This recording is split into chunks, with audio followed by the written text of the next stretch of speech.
हैं तो down to earth रहते हैं, तो इस वजह से। तो सर की रैंक 15 है, एक बार जोरदार तालियां।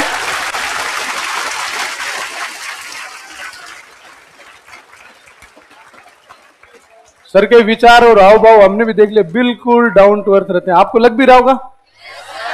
तो वैसे ही सर के विचार हैं और उतनी अच्छी रैंक निकाली है, बिल्कुल सिंपल तरीके से। तो सर से लो बात करो आप, आपके बैच में आज स्पेशल क्लास लगाई गई है। और फिर थोड़ी देर बाद में शिशुपाल सिंह जी, जिनकी 44 रैंक है,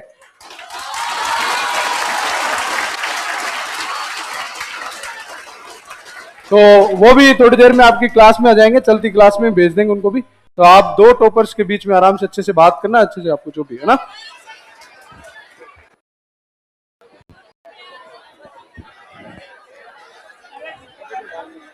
ना हाथ में ठीक है।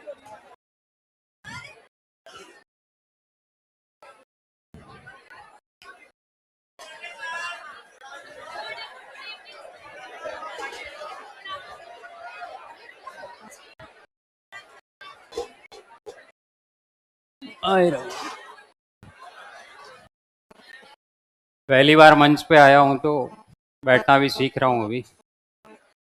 शांति बनाए रखना, थोड़ी सी हुल्लड़बाजी कम करना, क्योंकि मैं आदी हूं आप लोगों की जगह बैठने का भी। हुल्लड़बाजी हम भी करते थे उन दिनों, कोशिश करते थे कि जो आदमी आए इसको कब भगाया जाए। इनिशियली ये थॉट आता था, लेकिन जब भी कोई अच्छा व्यक्ति आता था 5 मिनट वो बोलता था तो फिर लगता था कि नहीं, कुछ बता के जाएगा, कुछ सिखा के जाएगा। असल में आप जिस जर्नी के लिए आए हो वह आदमी उसी जर्नी के पिनेकल पे पहुंच चुका है। सीखने के लिए कितना कुछ हो सकता है। असल में आप बैठे क्यों हैं यहाँ पे? आरएस बनने के लिए। तो जितना मैं बता सकता हूँ उस जर्नी का, उससे ऊपर ज़्यादा तो कोई नहीं बता सकता। खासकर थोड़ा खुद का इंट्रोडक्शन दूंगा। नाम रैंक तो सर ने बता दी, फिर भी कर्मवीर नाम है मेरा। 21 की वैकेंसी थी, 1 महीने पहले रिजल्ट आया, लगभग 17 को ही आया था। 15 रैंक है मेरी। उससे इम्पॉर्टेंट है मेरा बैकग्राउंड, ताकि आगे जो चीज़ें मैं आपको बताऊंगा आपको एग्जैक्ट आइडिया रहेगा कि ये इंसान कहाँ से आता है, किस कॉन्टेक्स्ट में चीज़ों को कह रहा है, उसकी कितनी चीज़ें हमसे सिमिलर है, कितनी अलग है। जो चीज़ें कह रहा है उनकी यूटिलिटी कितनी है, कितना हमको अडॉप्ट करना है, कितना टिंकर करके अडॉप्ट करना है, तो वह चीज़ ध्यान रहे। बाड़मेर से बिलोंग करता हूँ मैं, ऊंडखा गांव है मेरा। आईआईटी कानपुर से 2015 में मैंने बीटेक किया, तो काफ़ी समय हो गया, लगभग 7-8 साल हो गए। और प्राइवेट सेक्टर में 3-3.5 साल काम किया लगभग, तो कॉर्पोरेट सेक्टर का भी अनुभव है। यूपीएससी के अंदर जर्नी बाद में चालू की, 2 बार मेंस लिख चुका हूँ। यूपीएससी कुछ और एग्ज़ाम कंडक्ट करवाता है, उनके 2-3 एग्ज़ाम के अंदर इंटरव्यू राउंड तक पहुँच चुका हूँ। आरएस में ये पहला अटैम्प्ट था। 18 के अंदर, 16 के अंदर तो मैं खुद था ही नहीं, एकेडमिक जर्नी में छोड़ के जॉब कर रहा था। 18 के अंदर उस समय यूपीएससी की तैयारी कर रहा था, मेंस के लिए लिख रहा था, तो लिख नहीं पाया कभी। और फिर वापस जब आरएस लिखने का सोचा, तो असल में ये आरएस में पहला अटैम्प्ट था। और किसी भी फाइनल लिस्ट के अंदर ये दूसरी बार नाम है। पहली बार आईआईटी में जब हुआ था तब था, आज आरएस में हुआ तब है। तो यह मेरा बेसिक इंट्रोडक्शन है, ताकि कोई भी चीज़ बताऊं तो आपको पर्सपेक्टिव के साथ कॉन्टेक्स्ट में चीज़ों का पता रहे। अब आप अपने बैच का एक छोटा सा, मेरे को सारे लोग मत बोलना, 1-2 लोगों से पूछ लेता हूँ आइडिया क्या है, आपको कितना समय हो चुका है, प्रिपरेशन की कौन सी स्टेज पे है आप लोग, ताकि उसी हिसाब से आपको चीज़ें बताऊँ। और पहले कोई टॉपर आया है यहाँ पर? हिमांशु जी, तो एक बार एक व्यक्ति आ रखा है सर, 2-3 और आ रखे हैं। तो मोटिवेशन तो भयंकर होगा आप लोगों को। हाँ, सारे लोग हवा भर के हो गए होंगे नहीं, इसलिए बैच खचाखच भरा है। सब लोगों को लगता है कि अब तो पढ़ना ही पड़ेगा। अब ये लोग इतना पढ़ के बने हैं तो हमको भी पढ़ना ही पड़ेगा, आरएस बनना ही पड़ेगा। तो मोटिवेशन तो भयंकर होगा आप लोगों में। और बैच को समय कितना हो गया आपने? 6 महीने, ओके। 11 महीने, हाँ 2 बैच मिक्स्ड है, 6 से 11 महीने, मतलब अभी तक सिलेबस लगभग आधा आधा हुआ होगा, आधा हुआ होगा नहीं। तो मेन मोटिवेशन पे ज़्यादा ध्यान नहीं दूंगा मैं, कि कैसे करना है, करना ही है, ये करना है तो ये करना ही पड़ेगा, और वो सारी चीज़ें आप में होगी मोटिवेशन। और असल में मैं मानता हूँ कि मोटिवेशन बहुत ही मोमेंट्री होता है हमेशा। अंत में आपका डिसिप्लिन आपको निकालता है यहाँ से। मोटिवेशन मैं आपको आज दे दूंगा, 2 दिन आपके अंदर वो रहेगा, तीसरे दिन if you are not disciplined, उस चीज़ को वापस इम्प्लीमेंट नहीं कर पा रहे हो, तो वो रह जाएगा, धरा हुआ रह जाएगा। कितने भी अदर मोटिवेशन से काम चलता तो स्प्रिंग बोर्ड में टॉपरों की जमात है पूरी, 12, 13, 16, 18, 21 की वैकेंसी के। हर दिन आपकी 1 घंटे मोटिवेशन लगाए, 6 घंटे क्लास लगाए, इधर से हवा भरे, उधर से आप सारा कंटेंट पढ़ाया हुआ अंदर डाल दो और सारे बन जाओगे। होता नहीं है ऐसा। अंत में जो मोटिवेशन को कंटिन्यू करता है, और मोमेंट्री मोटिवेशन कभी जर्नी में चाहिए भी होता है, वो अंदर से आता है। Ultimately you have to ask yourself कि आपको आरएस बनना क्यों है, क्योंकि तैयारी के पड़ाव में ऐसे बहुत मौके आएंगे।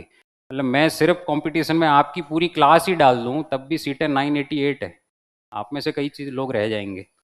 पूरे राजस्थान को भी डिलीट कर दूँ, सबको डिलीट कर दूँ, आप में से सबको डाल दूँ, इवन देन 988 पीपल, इस बार 951 पीपल, वैकेंसीज वेरी होती रहेंगी। तो यह गेम है रिलेटिव ब्रिलियंस का। आपको अपने बगल वाले से अच्छा लिखना है। यहाँ पे एक सेट पॉइंट नहीं है तैयारी का पहुँचने का कि जिस दिन आपने 50% मार्क्स स्कोर कर लिया आप हो जाओगे।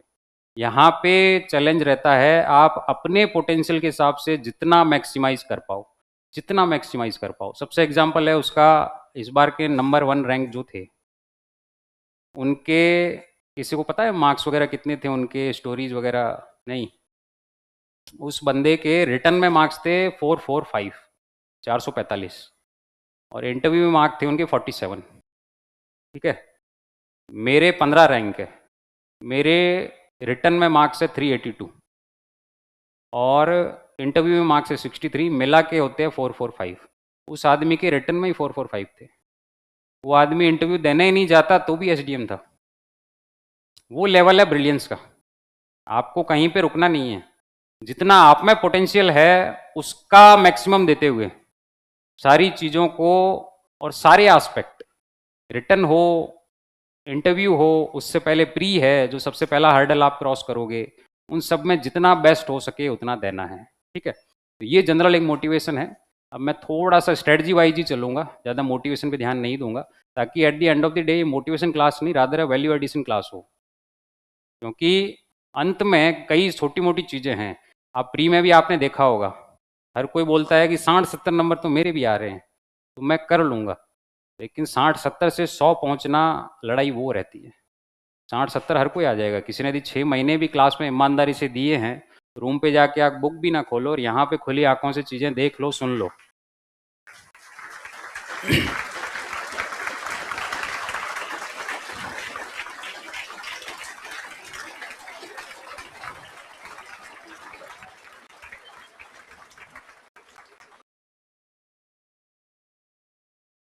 ये हमारे शिशुपाल जी हैं, शिशुपाल सिंह जी, रैंक 44।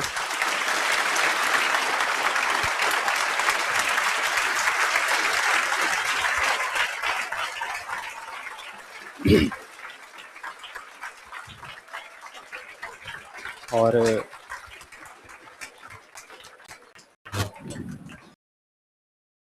इस पे उसको निकाल लो उधर।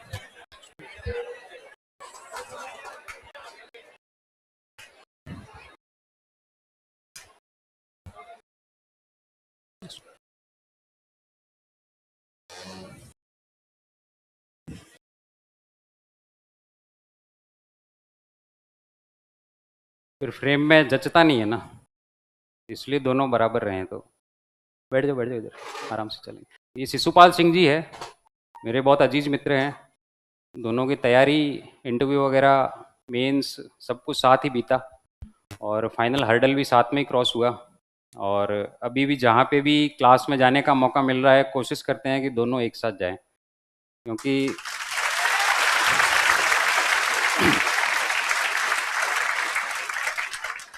दोनों की जर्नी थोड़ी सी सिमिलर है, बैकग्राउंड्स भी सिमिलर है, लाइफ के लिए अप्रोच भी सिमिलर है, एग्ज़ाम के लिए अप्रोच भी सिमिलर थी।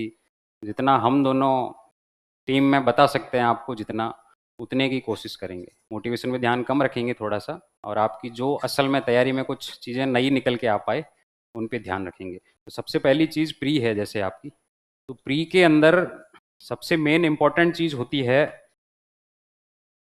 या फिर किसी भी एग्ज़ाम में सबसे मेन इंपॉर्टेंट चीज़ होती है सिलेबस। जब सिलेबस आपको पता होता है तो आपको यह पता है कि पढ़ना क्या है।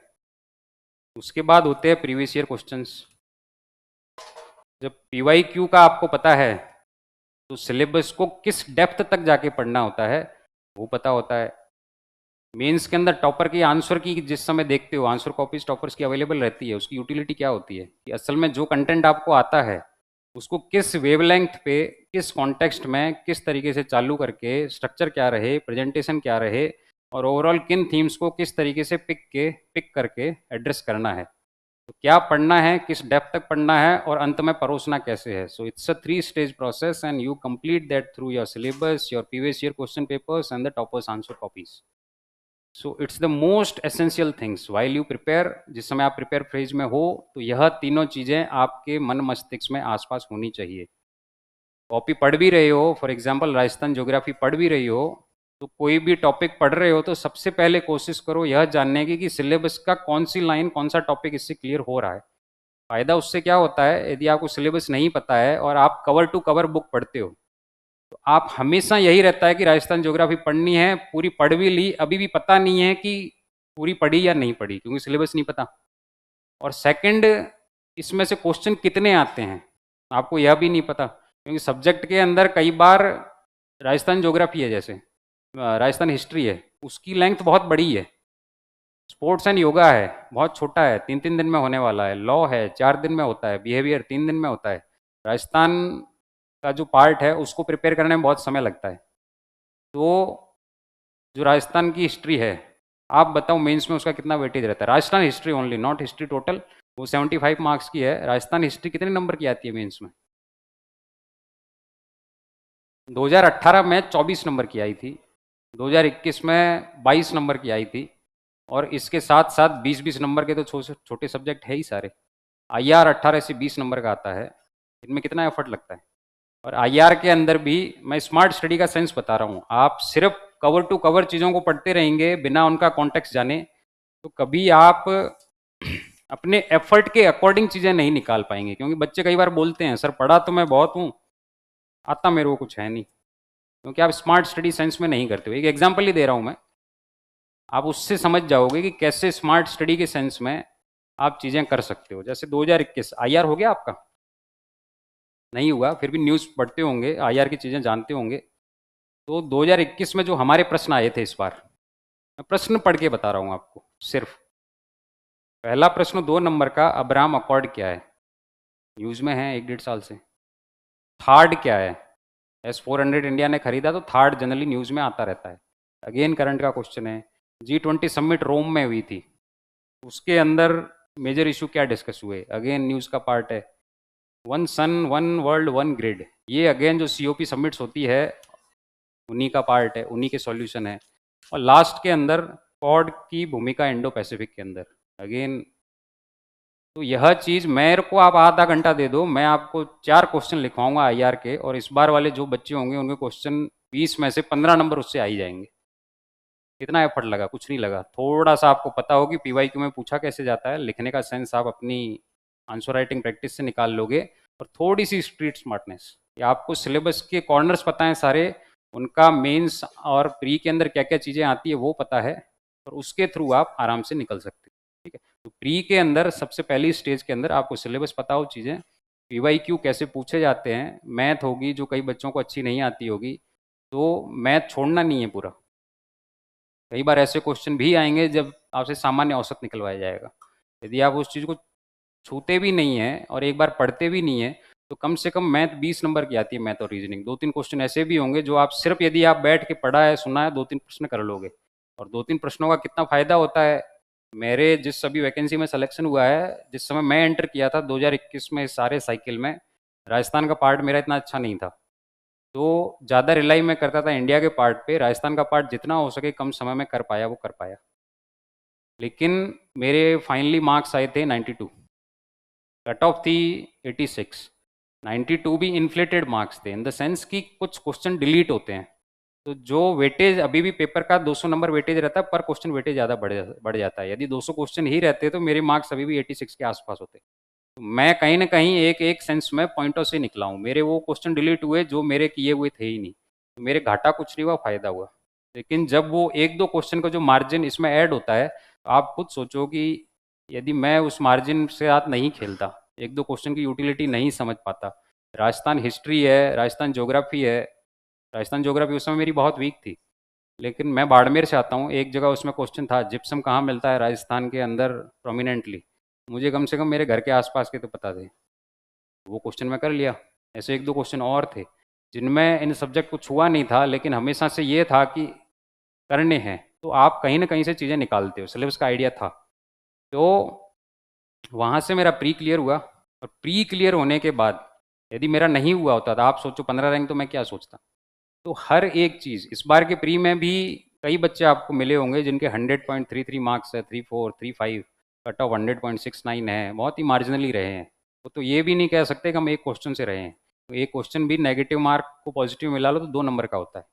वो तो बेचारे पॉइंटों के अंदर रहे हैं, वो कॉम्बिनेशन होता है सही और गलत का, उसमें रह गए। तो यहाँ पे ये सबसे इम्पोर्टेंट है, आप इस समय प्रिपरेशन के फेज में हो जहाँ पे आप अगला प्री दोगे। इस समय सबसे इम्पोर्टेंट चीज़ है आपकी सिलेबस आपका पूरा कंप्लीट हो। आपको आज चूज नहीं करना है कि आपका वीक एरिया क्या है, आपका स्ट्रॉन्ग एरिया क्या है। मैथ का फोबिया भी है, स्कूल में भी है, कभी नहीं किया हो फिर भी यहाँ पे आना है, क्योंकि कोचिंग में हमेशा स्पून फीडिंग सॉर्ट ऑफ पढ़ाया जाता है। मैथ के सर आपको चालू 1+1 = 2 से ही करेंगे। इंटीजर क्या होता है, नेचुरल नंबर्स क्या होता है, बहुत एलिमेंट्री चीज़ है थर्ड फोर्थ क्लास की, लेकिन यहाँ पे समझाई जाती है। तो आप अगेन जो आपका स्कूलिंग साइकिल था उसको रिविजिट करते हो यहाँ पे कंटेंट के सेंस में, in a more mature way, but still in the content sense you still go through the initial stages of your school in the preparation of any subject basically. तो never skip any part at least at this point of time.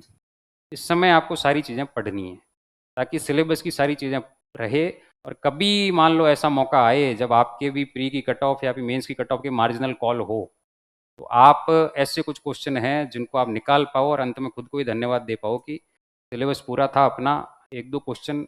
और आप pre के paper देते होंगे, उसमें कभी analyse करना आप, कई बार आपका जो स्ट्रॉन्ग सब्जेक्ट है वो आपको कम नंबर दे के जाता है, कोई ऐसा सब्जेक्ट है जो 2 महीने से रिवाइज भी नहीं किया है वो अच्छे नंबर दे के जाता है, क्योंकि पेपर की अपनी डायनेमिक्स होती है, उस दिन कौन सा पेपर अच्छा आएगा कौन सा बुरा आएगा। आपको एक ऑप्शन देखते ही कौन सी चीज़ पहले क्लिक करेगी कौन सी बाद में करेगी, तुक्का भी मार रहे हो तो कौन सा चीज़ होता है कौन सा नहीं होता है। सबसे इंपॉर्टेंट चीज़ ये है, इस समय आपको सारी चीज़ें अच्छे से प्रिपेयर करनी है।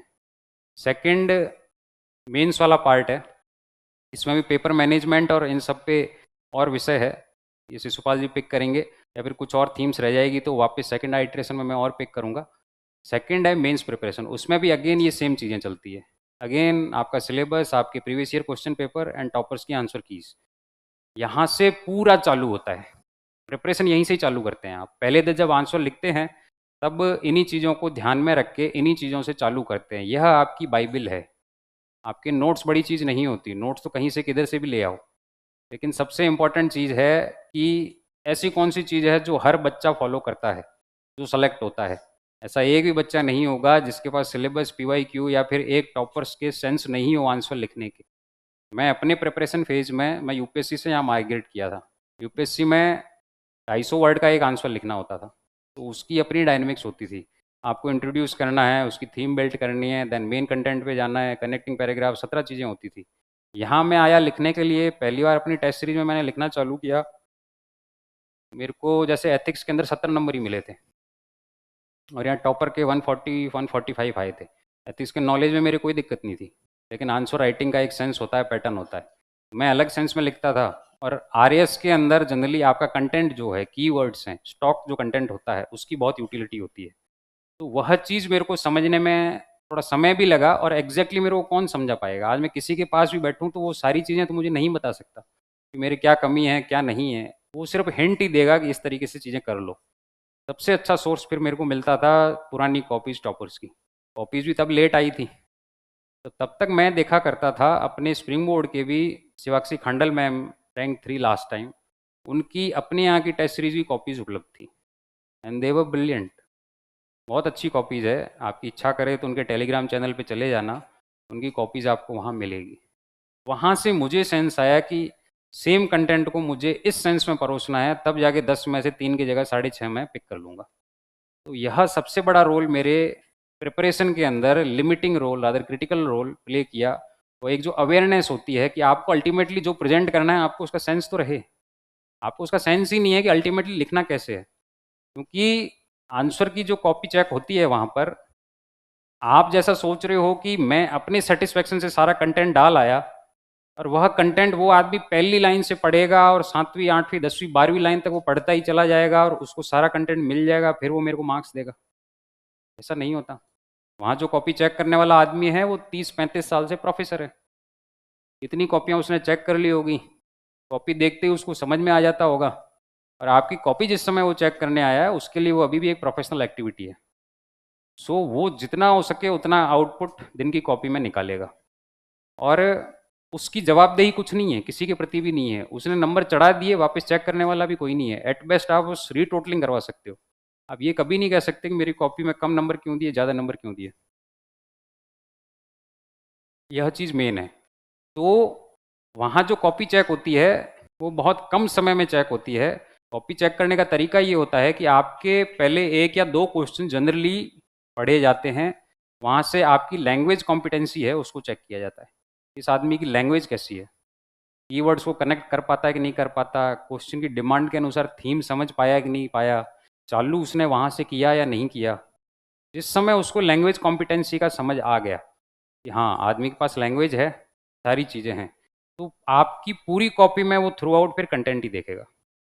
कंटेंट फिर आप उसको कैसे अवेलेबल करवाओगे। आपका 10 नंबर का आंसर 30-35 सेकंड में ही चेक होना है। आप अच्छा लिखो बुरा लिखो, it is going to be checked in 30-35-40 seconds only. आप 40 सेकंड में यदि उसको आंसर दिखा पाए, चमका पाए, तो आपके नंबर है। और यदि आप सिर्फ अपने सेटिस्फेक्शन के हिसाब से लिख के आ गए और उसके सेटिस्फेक्शन का ध्यान नहीं रखा, उसके लिए आप सरदर्द बना रहे हो अभी भी, और उसके लिए सरदर्द पढ़ने का है, नंबर देने का उसको कोई सरदर्द नहीं है। उसकी मर्जी है, वो चिपकाएगा, फिर आप चिपक के बैठे रहोगे। आपको पता भी नहीं चलेगा कि मेरे को तो सब आता है। ऐसे कई लोग मिलते हैं। इस बार भी मेंस से पहले जब मेंस का रिजल्ट आया तो कई लोग ऐसे थे कि हमारा तो होना चाहिए, हम तो, आपको भी सुनने में मिलता होगा थीम बहुत बार, ये तो टेस्ट सीरीज का टॉपर था, इसका हुआ नहीं। टेस्ट सीरीज में क्या होता है कि हम लोगों का आपका कंटेंट भी सुधरवाना है। मैं और शिशुपाल जी दोनों अपने यहाँ पे आंसर राइटिंग, आंसर कॉपीज होती है उनको चेक करते थे यहाँ पे। तो एग्जैक्टली हमको आइडिया है कि आप लोग लिखते क्या हो और कॉपियाँ यहाँ कैसे चेक होती है। तो यहाँ हमको क्या है कि आपके आंसर राइटिंग, आंसर कंटेंट है उसको भी सुधरवाना है हमको। तो हम तो आपकी कॉपी को पहली लाइन से लास्ट लाइन तक पढ़ते हैं, उसमें कंटेंट पिक करते हैं, आपको कंटेंट के नंबर भी देते हैं, और साथ में कमेंट हम ये डालते हैं कि इसका स्ट्रक्चर बनाओ, इसमें फ्लो चार्ट बनाओ, इसमें पॉइंट बनाओ, ये सारी चीज़ें बोलते हैं। वहाँ उसको कोई बाध्यता नहीं है इन सारी चीज़ों को कमेंट देने की, इन चीज़ों को चेक करने की। उसको आपने खुश कर दिया तो आपको नंबर देगा। और यहाँ पर हम कॉपी चेक करते थे, आप में से कईयों की कॉपी आती तो ऐसे लिखी हुई आती थी, बीच में कोई एक कॉपी आ गई अच्छे स्ट्रक्चर वाली, लेजिबिलिटी अच्छी है, मतलब पढ़ने में आ रही है और प्रेजेंटेशन अच्छा है, साथ में एकदम नीट कॉपी है, बढ़िया से स्ट्रक्चर बनाए हुए हैं, कहीं कांटा छाटी नहीं है, तो अंदर मन से भी एक आता था कि यार 15 कॉपी चेक कर ली, ढंग की एक ही आई है, इसको तो नंबर दे दे। इन चीज़ों के नंबर मिलते हैं, और ये चीज़ें आप खुद सत्यापित कर सकते हो पुराने टॉपर्स की कॉपीज से। उन कॉपीज में ऐसे कई आंसर मिलेंगे जिसमें आदमी को ABCD भी नहीं पता। पिछली बार था 18 में क्वेश्चन, भारतेंदु हरिश्चंद्र, उनका हिंदी साहित्य में योगदान। कई कॉपीज देख ली मैंने अच्छे अच्छे टॉपर्स की, उनको पता ही नहीं था भारतेंदु हरिश्चंद्र ने क्या साहित्य में योगदान दिया। लेकिन योगदान साहित्य में आदमी क्या दे सकता है कि उसके अंदर महिला सशक्तिकरण पे उसने कहीं लिखा हो, जहाँ पे वो रहता है वहाँ की चीज़ों के बारे में बोला हो, नई नई थीम्स लेके आया हो। यही चीज़ें हैं जेनरिक जो आपने इधर उधर पढ़ी हैं, वो लोग उसको अच्छे से प्रेजेंट करके आगे स्ट्रक्चर में। बाकी कॉपी उनकी ऐसी अच्छी थी कि उनके जो बिलो एवरेज कंटेंट वाले नंबर हैं, जो क्वेश्चन है, वो भी अच्छे स्ट्रक्चर और प्रेजेंटेशन के साथ ओवरऑल कॉपी की क्वालिटी के साथ सेल थ्रू कर गए। उनमें उनके 2.5 नंबर है 5 में से। 2.5 नंबर जनरली, आप हिसाब बैठा लो, 5 में से 2.5 आना मतलब 200 में से 100 नंबर आना। 100 नंबर 4 में ले आओ तो आप 400 नंबर पे हो, SDM हो। हमेशा जो टॉपर होता है, इस क्वेश्चन से पता यह चलता है कि टॉपर कभी भी बेस्ट आंसर नहीं लिखता। ये गांठ मान लेना आज, टॉपर कभी भी बेस्ट आंसर नहीं लिखता है। टॉपर हमेशा एवरेज आंसर लिखता है, और वो एवरेज मेंटेन करता है थ्रू आउट कॉपी। वो कभी भी जो क्वेश्चन उसको अच्छा आता है उसमें 10 मिनट नहीं देता, जो क्वेश्चन उसको कम आता है उसमें 5 मिनट ही दूंगा, ऐसा कभी नहीं करता। तो जिस समय आप 5 मिनट देते हो तो उसकी स्ट्रक्चर और उसकी प्रेजेंटेशन में फ़र्क दिखता है। उसको आपने दूर से ही दिखा दिया जल्दी जल्दी चेक करते हुए कि ये क्वेश्चन मेरे उड़ाया हुआ है, फिर वो उसी अनुसार उसको ट्रीट करता है। मेरा थंब रूल ये था, मेरा इनका साथ में कई और लोग भी थे, कि हर क्वेश्चन को उसके समय के अनुसार ही ट्रीट करना है। मैं कभी भी, जैसे आईआर पॉलिटी मेरे स्ट्रॉन्ग सेक्शन थे, मैं कभी भी उनको उनके डेजिग्नेटेड टाइम से ज़्यादा समय नहीं देता था। हमेशा मेरे मार्कर होते थे कॉपी में, 1 घंटे में इतना पूरा हो जाएगा, 2 नंबर के पूरा होके 5 नंबर के 2 क्वेश्चन पूरे कर चुका होऊंगा मैं। ये मार्कर होता था मेरा 1 घंटे का, वही सेम 2 घंटे का मार्कर और 2.5 घंटे का मार्कर, 3 मार्कर लेके चलता था अपनी स्पीड एक्यूरेसी चेक करने के लिए। यदि इनमें से एक आधा क्वेश्चन इधर उधर होता था तो स्पीड बढ़ा देता था अगले 15 मिनट। लेकिन कभी भी क्वेश्चन को ऐसे ट्रीट नहीं किया कि ये स्ट्रॉन्ग क्वेश्चन है तो इसको ऐसे करूंगा, ये वीक है तो इसको ऐसे करूंगा। उससे दिक्कत क्या होती है, हम कैलकुलेशन समझो एग्जाम की। यदि आपने एवरेज लिखा है, आपकी कॉपी चेक होती है होके आती है तो आप देखना, आपने सिर्फ एवरेज भी लिखा है तो 10 नंबर में से 4 साढ़े 4 नंबर हम आप लोगों को देते हैं। आप उसमें थोड़ा सा टाइम इन्वेस्ट और करके अच्छा सा लिख लो तो हम आपको 5 साढ़े 5 देंगे। इससे ज़्यादा नंबर मिलते हैं आपको? कभी नहीं मिलते, वहाँ पे भी नहीं मिलते। लेकिन आपने एक बिलो एवरेज कंटेंट भी है, उसको अच्छे स्ट्रक्चर के साथ लिखा है, इनिशिएट किया है, भर के 2 पॉइंट लिख भी आए हो, उसमें से हम आपकी मार्किंग ही 3 साढ़े 3 से चालू करते हैं। जब आप एक्स्ट्रा टाइम देके 1 नंबर ही गेन कर पाए और कहीं बिलो एवरेज कंटेंट में सेम स्ट्रक्चर प्रेजेंटेशन के साथ आप 3 साढ़े 3 नंबर गेन कर सकते हो, तो आप भी समझो कि क्या यूटिलिटी है एक क्वेश्चन को ज़्यादा समय देने की और उन क्वेश्चनों को कम देने की जिसमें आपको अभी भी जेनरिक कंटेंट आता हो। तो बेस्ट आंसर लिखने का कभी ना सोचें, सोचें हमेशा आंसर कॉपी को पूरा करने का, कि 3 घंटे डेजिग्नेटेड टाइम में आपकी आंसर राइटिंग पूरी हो जाए, जो कंटेंट सोच रहे हो वो कंटेंट उतर के आ जाए। थर्ड, जो कंटेंट सोच रहे हो वो स्ट्रक्चर्ड सेंस में लिखा हुआ हो, उसमें जितने पार्ट है क्वेश्चन के उस हिसाब से एड्रेस किया हुआ हो, फालतू कंटेंट कहीं ना हो। और फोर्थ, उसका प्रेजेंटेशन, आप बॉक्सेस बना रहे हो, आप अंडरलाइन कर रहे हो, आप फ्लो चार्ट्स बना रहे हो, आप जहाँ रिक्वायर्ड है वहाँ मैप बना रहे हो, ये 4 स्टेज होते हैं आंसर राइटिंग के। जिस दिन आपके, और ये चारों क्रमिक तौर पे ही पूरे होते हैं। पहले आप कॉपी को भरना सीखते हो, दूसरी बार भरते समय अच्छा कंटेंट डालना सीखते हो, तीसरे लेवल पे उसको स्ट्रक्चर करते हो, चौथे लेवल पे आप जाके उसका प्रेजेंटेशन में इंप्रूव कर पाते हो। सारी चीज़ें साथ चालू होती है लेकिन पूरी ऐसे ऐसे होती है। सबसे अंत में आपका प्रेजेंटेशन परफेक्ट होता है जब तीनों चीज़ें भी और साथ में होती है। जब यह चीज़ें करते हो तो आपको मार्क्स आते हैं। तो मोटा मोटी तौर पे ये दोनों स्ट्रेटजी है। और फर्क प्री और मेंस में यह है कि प्री में फिर भी आप अंत में जाते हुए स्ट्रॉन्ग और वीक एरियाज को एड्रेस करते हुए एक सेग्रीगेशन होता है सिलेबस का, खासकर वो बच्चे जिनके कुछ बैकग्राउंड्स ऐसे हैं कि वो कुछ सब्जेक्ट ज़्यादा ग्रास्प नहीं कर पाते। लेकिन प्री में फिर भी आपको पता है कि यदि कट ऑफ 101 नंबर जा रही है तो वहाँ पे 102 नंबर भी बराबर है, 135 भी बराबर है। तो उनके कुछ स्ट्रॉन्ग एरिया ऐसे हैं कि वो जो बहुत स्ट्रॉन्ग है कुछ छोड़ते नहीं है, वीक एरियाज में ऐसे हैं कि इतने वीक हैं कि पिक भी नहीं कर पाएंगे। तो ये अंत में चीज़ करनी है, मेंस में वो कभी नहीं करनी। ये फ़र्क है प्री और मेंस में। मेंस में सबकी अपनी मार्जिनल यूटिलिटी है, हर सब्जेक्ट आपको नंबर देके जाएगा, वो आपको बहुत अच्छा बनाएगा। और उसका एक एग्जाम्पल है, मेरे से 0.25 नंबर जिनके कम है उनकी 18 रैंक है, मेरी 15 रैंक है। उनको आरपीएस मिलेगा, इच्छा उनकी थी एसडीएम की। 0.25 से आप हर एक नंबर की, हर एक सिलेबस पॉइंट की, आपको थोड़ा बहुत भी किसी का पता है उसका आप कुछ भी लिख के आ जाते हो। जैसे इस बार 2 प्रश्न थे, एक स्पोर्ट्स एंड योगा सेक्शन में था, मगन सिंह राजवी। आप में से कितनों को मगन सिंह राजवी का नाम पता है? मगन सिंह राजवी जी का नाम भी पता हो? एक तो दिक्कत यह है कि आपने 2021 वाले क्वेश्चन पढ़े ही नहीं, पढ़े होते तो आपको नाम पता होता। इन जनरल ना भी पता हो, प्रीवियस ईयर क्वेश्चन विजिट करने के सेंस में तो पता होता। तो ये खामी एक तो यहाँ है आपकी। फिर भी मगन सिंह राजवी का मुझे भी कुछ नहीं पता था। मैंने पीवाईक्यू पढ़े थे तब मगन सिंह राजवी नहीं आए थे। आपको आज पता होना चाहिए क्योंकि आपके पीवाईक्यू में मगन सिंह राजवी है। इसको जेनेरिक सेंस में लिखा जाता है, छोड़ना नहीं है। 5 नंबर का था कुछ। तो अब मगन सिंह राजवी के लिए मैं यही लिख के आया था कि वो एक बहुत ही उत्कृष्ट स्पोर्ट पर्सन है। भारत और राजस्थान के लिए उन्होंने बहुत सारे मेडल जीते। रिटायर होने के बाद भी युवा युवा प्रतिभाओं को अभी भी प्रोत्साहन करने में लगे हुए हैं। मेरी कॉपी में बाकी में कंटेंट इतना अच्छा था क्योंकि पबेड था, क्वालिटी था, पेपर 3 का पार्ट, उसमें ही स्पोर्ट्स एंड योगा आता है। स्पोर्ट्स एंड योगा लास्ट में चेक होता है। मोमेंटम मेरा इतना अच्छा बिल्ट है, मुझे पता है दोनों पेपर में मेरे बहुत अच्छे नंबर आए होंगे। उसके साथ आई नो ये क्वेश्चन भी सेल कर गया होगा, और वही 0.25 क्या, इसने आधा नंबर भी दिया होगा इसके अंदर, तो मैं आज 18-20 की जगह 15 पे हूँ। और फिर उससे कितनी चीज़ें बदल जाती है। तो बहुत ही मार्जिनल गेम होता है ये। आपको हर चीज़ एस करनी पड़ेगी, हर चीज़ के अंदर जितना हो सके उतना अपने पोटेंशियल के हिसाब से सिद्धहस्त होना पड़ेगा। तो यह मेन मेन पॉइंट है। अब कुछ और थीम्स रह गई है, इंटरव्यू वाली है, ओवरऑल आंसर राइटिंग के अंदर और भी बहुत सारी थीम्स है जो शिषपाल जी पिक करेंगे, और उसके बाद आपके जो भी क्वेश्चन होंगे वो हम लेंगे। Thank you.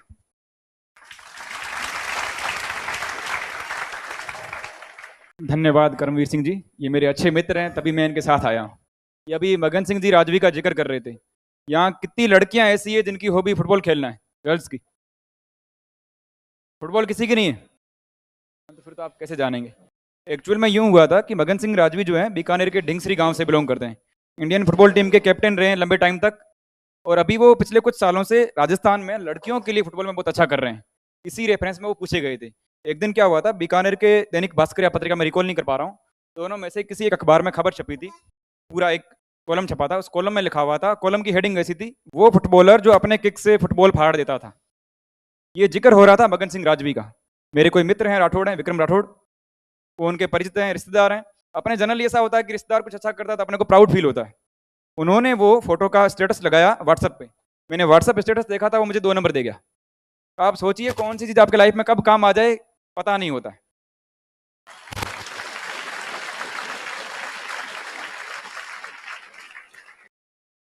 इसीलिए आपको कहा जाता है आप कहीं भी जाएं आपके आंख कान खुले रखें, सुने, देखें। आपके बाहर की चीजें आपको नहीं पता। कई बार कोई कोटेशन बाहर लगा है क्लासरूम के बाहर और पेपर में पूछ लिया गया, आप कहते हैं हमने सुना ही नहीं था सर, हमने देखा ही नहीं था। ऐसा नहीं करें। जो आपके आसपास में सराउंडिंग में जो चीजें हो रही है वो आपको बहुत हेल्प करती है। एक और क्वेश्चन था जिसका सर जिक्र कर रहे थे, लास्ट टाइम आया था लिटरेचर में से। लास्ट टाइम भारतेंदु हरिश्चंद्र आए थे, इस बार हमारे आया था चारण साहित्य। आप में से यहाँ चारण कितने लोग हैं? बहुत कम लोग हैं। एक्चुअल में पहले अपने को पढ़ाया जाता था डिंगल साहित्य। डिंगल साहित्य और चारण साहित्य में मूल रूप से कोई फर्क नहीं होता, सेम होता है। मेरे फादर राइटर रहे हैं तो मैं लंबे टाइम से कई चारणों को जानता हूँ। आप में से अधिकतर लोग जो साहित्य अकादमी के पुरस्कारों को रटते हैं कि मेरा पुरस्कार किसको मिला, ये पुरस्कार किसको मिला, अधिकतर हमारे जानने वालों को मिलता है, इसलिए हमारे को वो याद रहता है। वो मेरा बैकग्राउंड था, मुझे 10 नंबर का वहाँ फायदा हुआ, 10 नंबर के क्वेश्चन में ये फायदा हुआ। आप अवेयरनेस को समझिए, आपके आसपास जो चीजें हो रही है वो आपको मार्क्स पेच करवाने में हेल्प करती है। आप में से कितने लोग ऐसे हैं जिन्होंने RT-PCR का टेस्ट करवाया था? कोविड का टेस्ट करवाया था, उसी का नाम RT-PCR था। 40 लोगों को अब पता चला उस टेस्ट का नाम RT-PCR था। अच्छा, कल पढ़ाया था, आज भी आधे लोगों को नहीं पता। क्यों पढ़ाया गया था आपको? RS मेंस 2021 में 10 नंबर का आया था। जैसे आप चौंक गए, आप जैसे कई साथी मेंस लिखते टाइम चौंक गए थे, ये क्यों पूछा गया? इसलिए पूछा गया कि जब पेपर देने गए थे आपसे डिक्लेरेशन फॉर्म भरवाया गया था, आपको कोविड है तो नहीं है? है तो बोलिए, हम आपके लिए अलग से व्यवस्था करेंगे एक रूम में बैठने के लिए। क्या पूछा गया था? कोविड है या नहीं? उसका चेक कैसे होता? RT-PCR से, जो आपने 2 बार 3 बार करवाया, और उसके बारे में आपको नहीं पता। ये जनरल अवेयरनेस के क्वेश्चन है। मैं इनका जिक्र बार बार क्यों कर रहा हूँ कि मेंस में आपको यही सीखना है कि क्वेश्चन कहाँ से फ्रेम हो रहा है, करंट अफेयर्स की कितनी कमांड होती है। जहां कर्मवीर जी ने छोड़ा मैं वहीं से चालू कर रहा हूँ।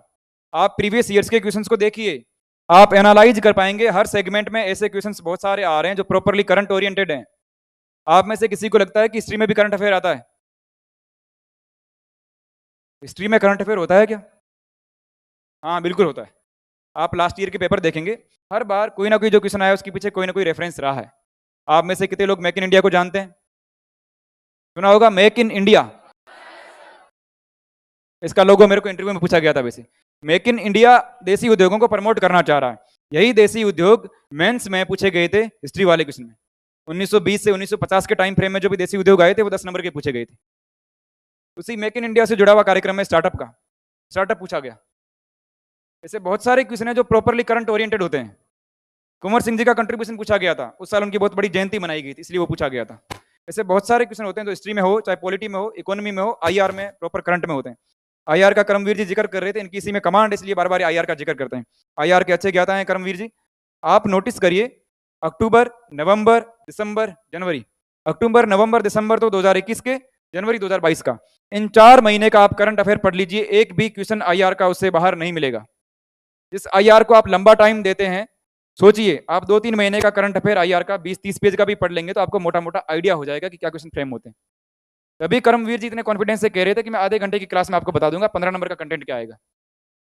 ये चीजें आपको सीखनी है। आप पेपर में जाने के बाद देखेंगे अच्छा ये क्वेश्चन आया, इसका ये रेफरेंस है। बेटर है कि आपको पहले अवेयरनेस हो इस बार आने की प्रोबेबिलिटी क्या है। ये G20 का जिक्र कर रहे थे, G20 क्यों पूछा गया? क्योंकि आपको पता है लास्ट ईयर G20 का इवेंट इंडिया में हुआ था, इसी साल इंडिया में हुआ था। तो ये रीजन होते हैं कि हर क्वेश्चन के पीछे कोई ना कोई रेफरेंस होता है, क्यों पूछा जा रहा है। आपने नोटिस किया बाल विवाह के बारे में शारदा एक्ट पढ़ा होगा आपने। शारदा एक्ट लास्ट टाइम पूछा गया था मेंस में। शारदा एक्ट क्यों पूछा? क्योंकि हरविलास शारदा कहाँ के रहने वाले थे? अजमेर के रहने वाले थे। आरटीआई एक्ट पे क्वेश्चन है, आरटीआई एक्ट की शुरुआत कहाँ से हुई थी? आरटीआई एक्ट को लाने के लिए जो आंदोलन चला था उसकी शुरुआत कहाँ से हुई थी? उसी अजमेर से हुई थी। अभी तक आपने पढ़ा नहीं होगा शायद, आगे पढ़ेंगे, मजदूर किसान संघ के बारे में पढ़ेंगे तो आपको जानकारी मिलेगी। तो बहुत सारी चीजें आपके अराउंड हो रही है, जो आपके आसपास हो रही है, उनके पूछे जाने की संभावना अधिक होती है। आप में से अधिकतर लोग पूछते हैं कि हम कैसे पढ़ें, क्या पढ़ें, प्रायोरिटी कैसे तय करें। पढ़ना सब कुछ है जो आपको क्लास में पढ़ाया जा रहा है, बस पढ़ते टाइम एनालाइज करना है दिमाग में कि किसके पूछे जाने की प्रोबेबिलिटी हाई है। इस बार मेंस में क्या पूछा जाएगा उसकी प्रायोरिटी अलग होगी, आपके टाइम अगला जो मेंस होगा उसकी प्रायोरिटी अलग होगी। आप में से कोई इस बार का मेंस थोड़ा ना दे रहा है, नहीं दे रहे हो ना।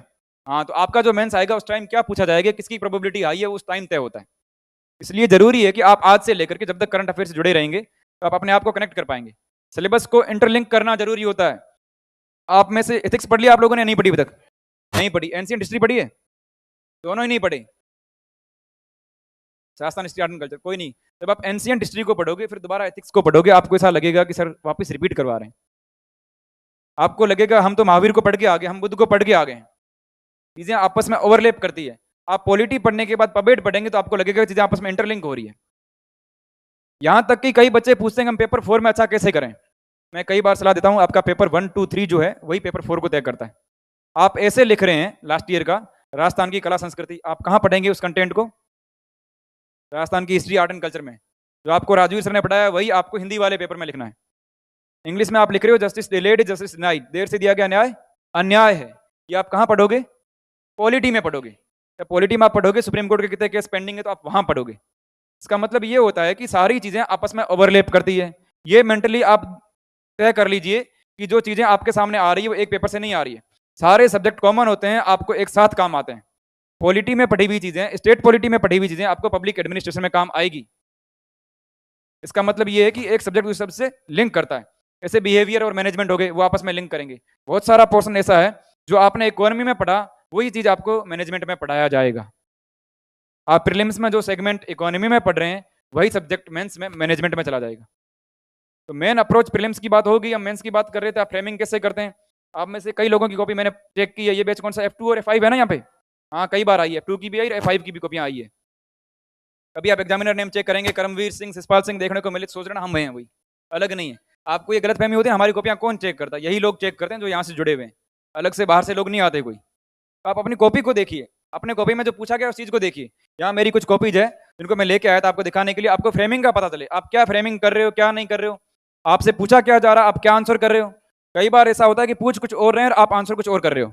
ये एक हिस्ट्री की कॉपी है और एक इकोनॉमी की कॉपी। इसमें कुछ क्वेश्चन मैं आपको दिखाऊंगा तो आपको मोटा मोटी आइडिया लगेगा। शिषपाल जी के मेंस में 392 मार्क्स है और टॉप 4 में है मेंस के अंदर।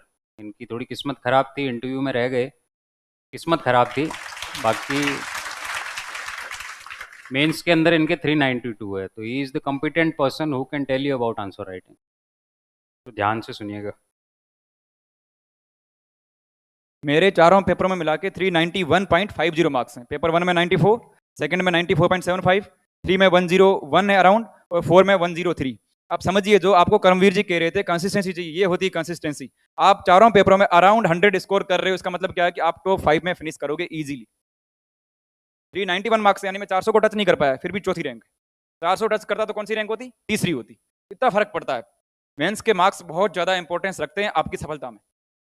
ये देखिए 10 नंबर का क्वेश्चन है, क्या पूछना चाह रहा है? The industrial revolution put mobility in the place of stability, make an estimate on this statement.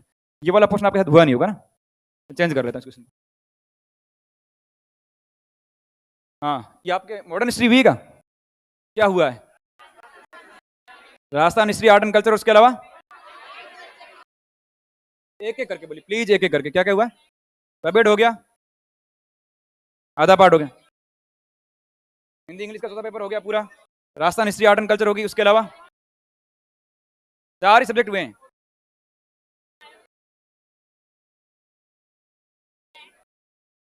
अच्छा ये पोर्शन हुए हैं, तो फिर ये तो कॉपी आपके काम की बची ही नहीं। फिर भी मोटा मोटा मैं आइडिया बता देता हूँ। जो कॉपी मेरे, इकोनॉमी की कॉपी तो मेरे पास है, पर इकोनॉमी में क्या हुआ, टॉपिक क्या क्या हुए? इंडियन इकोनॉमी पूरी हो गई, स्टार्टिंग का 1 महीना पढ़ा दिया। हाँ तो रुको रुको, समझ आओगे, कुछ ना कुछ आइडिया लग ही जाएगा आपको।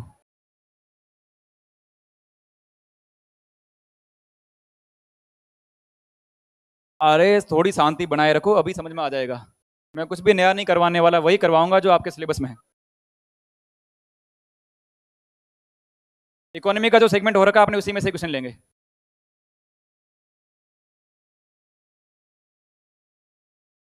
ये फ्रेमिंग बताने का हम ट्राई कर रहे हैं ताकि आपको मोटा मोटी आइडिया रहे कि क्वेश्चन फ्रेम कैसे होते हैं।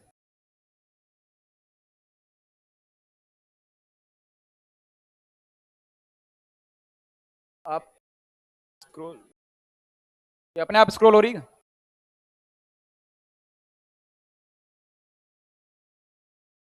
अच्छा ये आज आपने पढ़ा होगा। हाँ आप छोड़ दो, मैं आगे कर लूंगा आगे। ठीक है, कोई ना कोई ना कोई ना।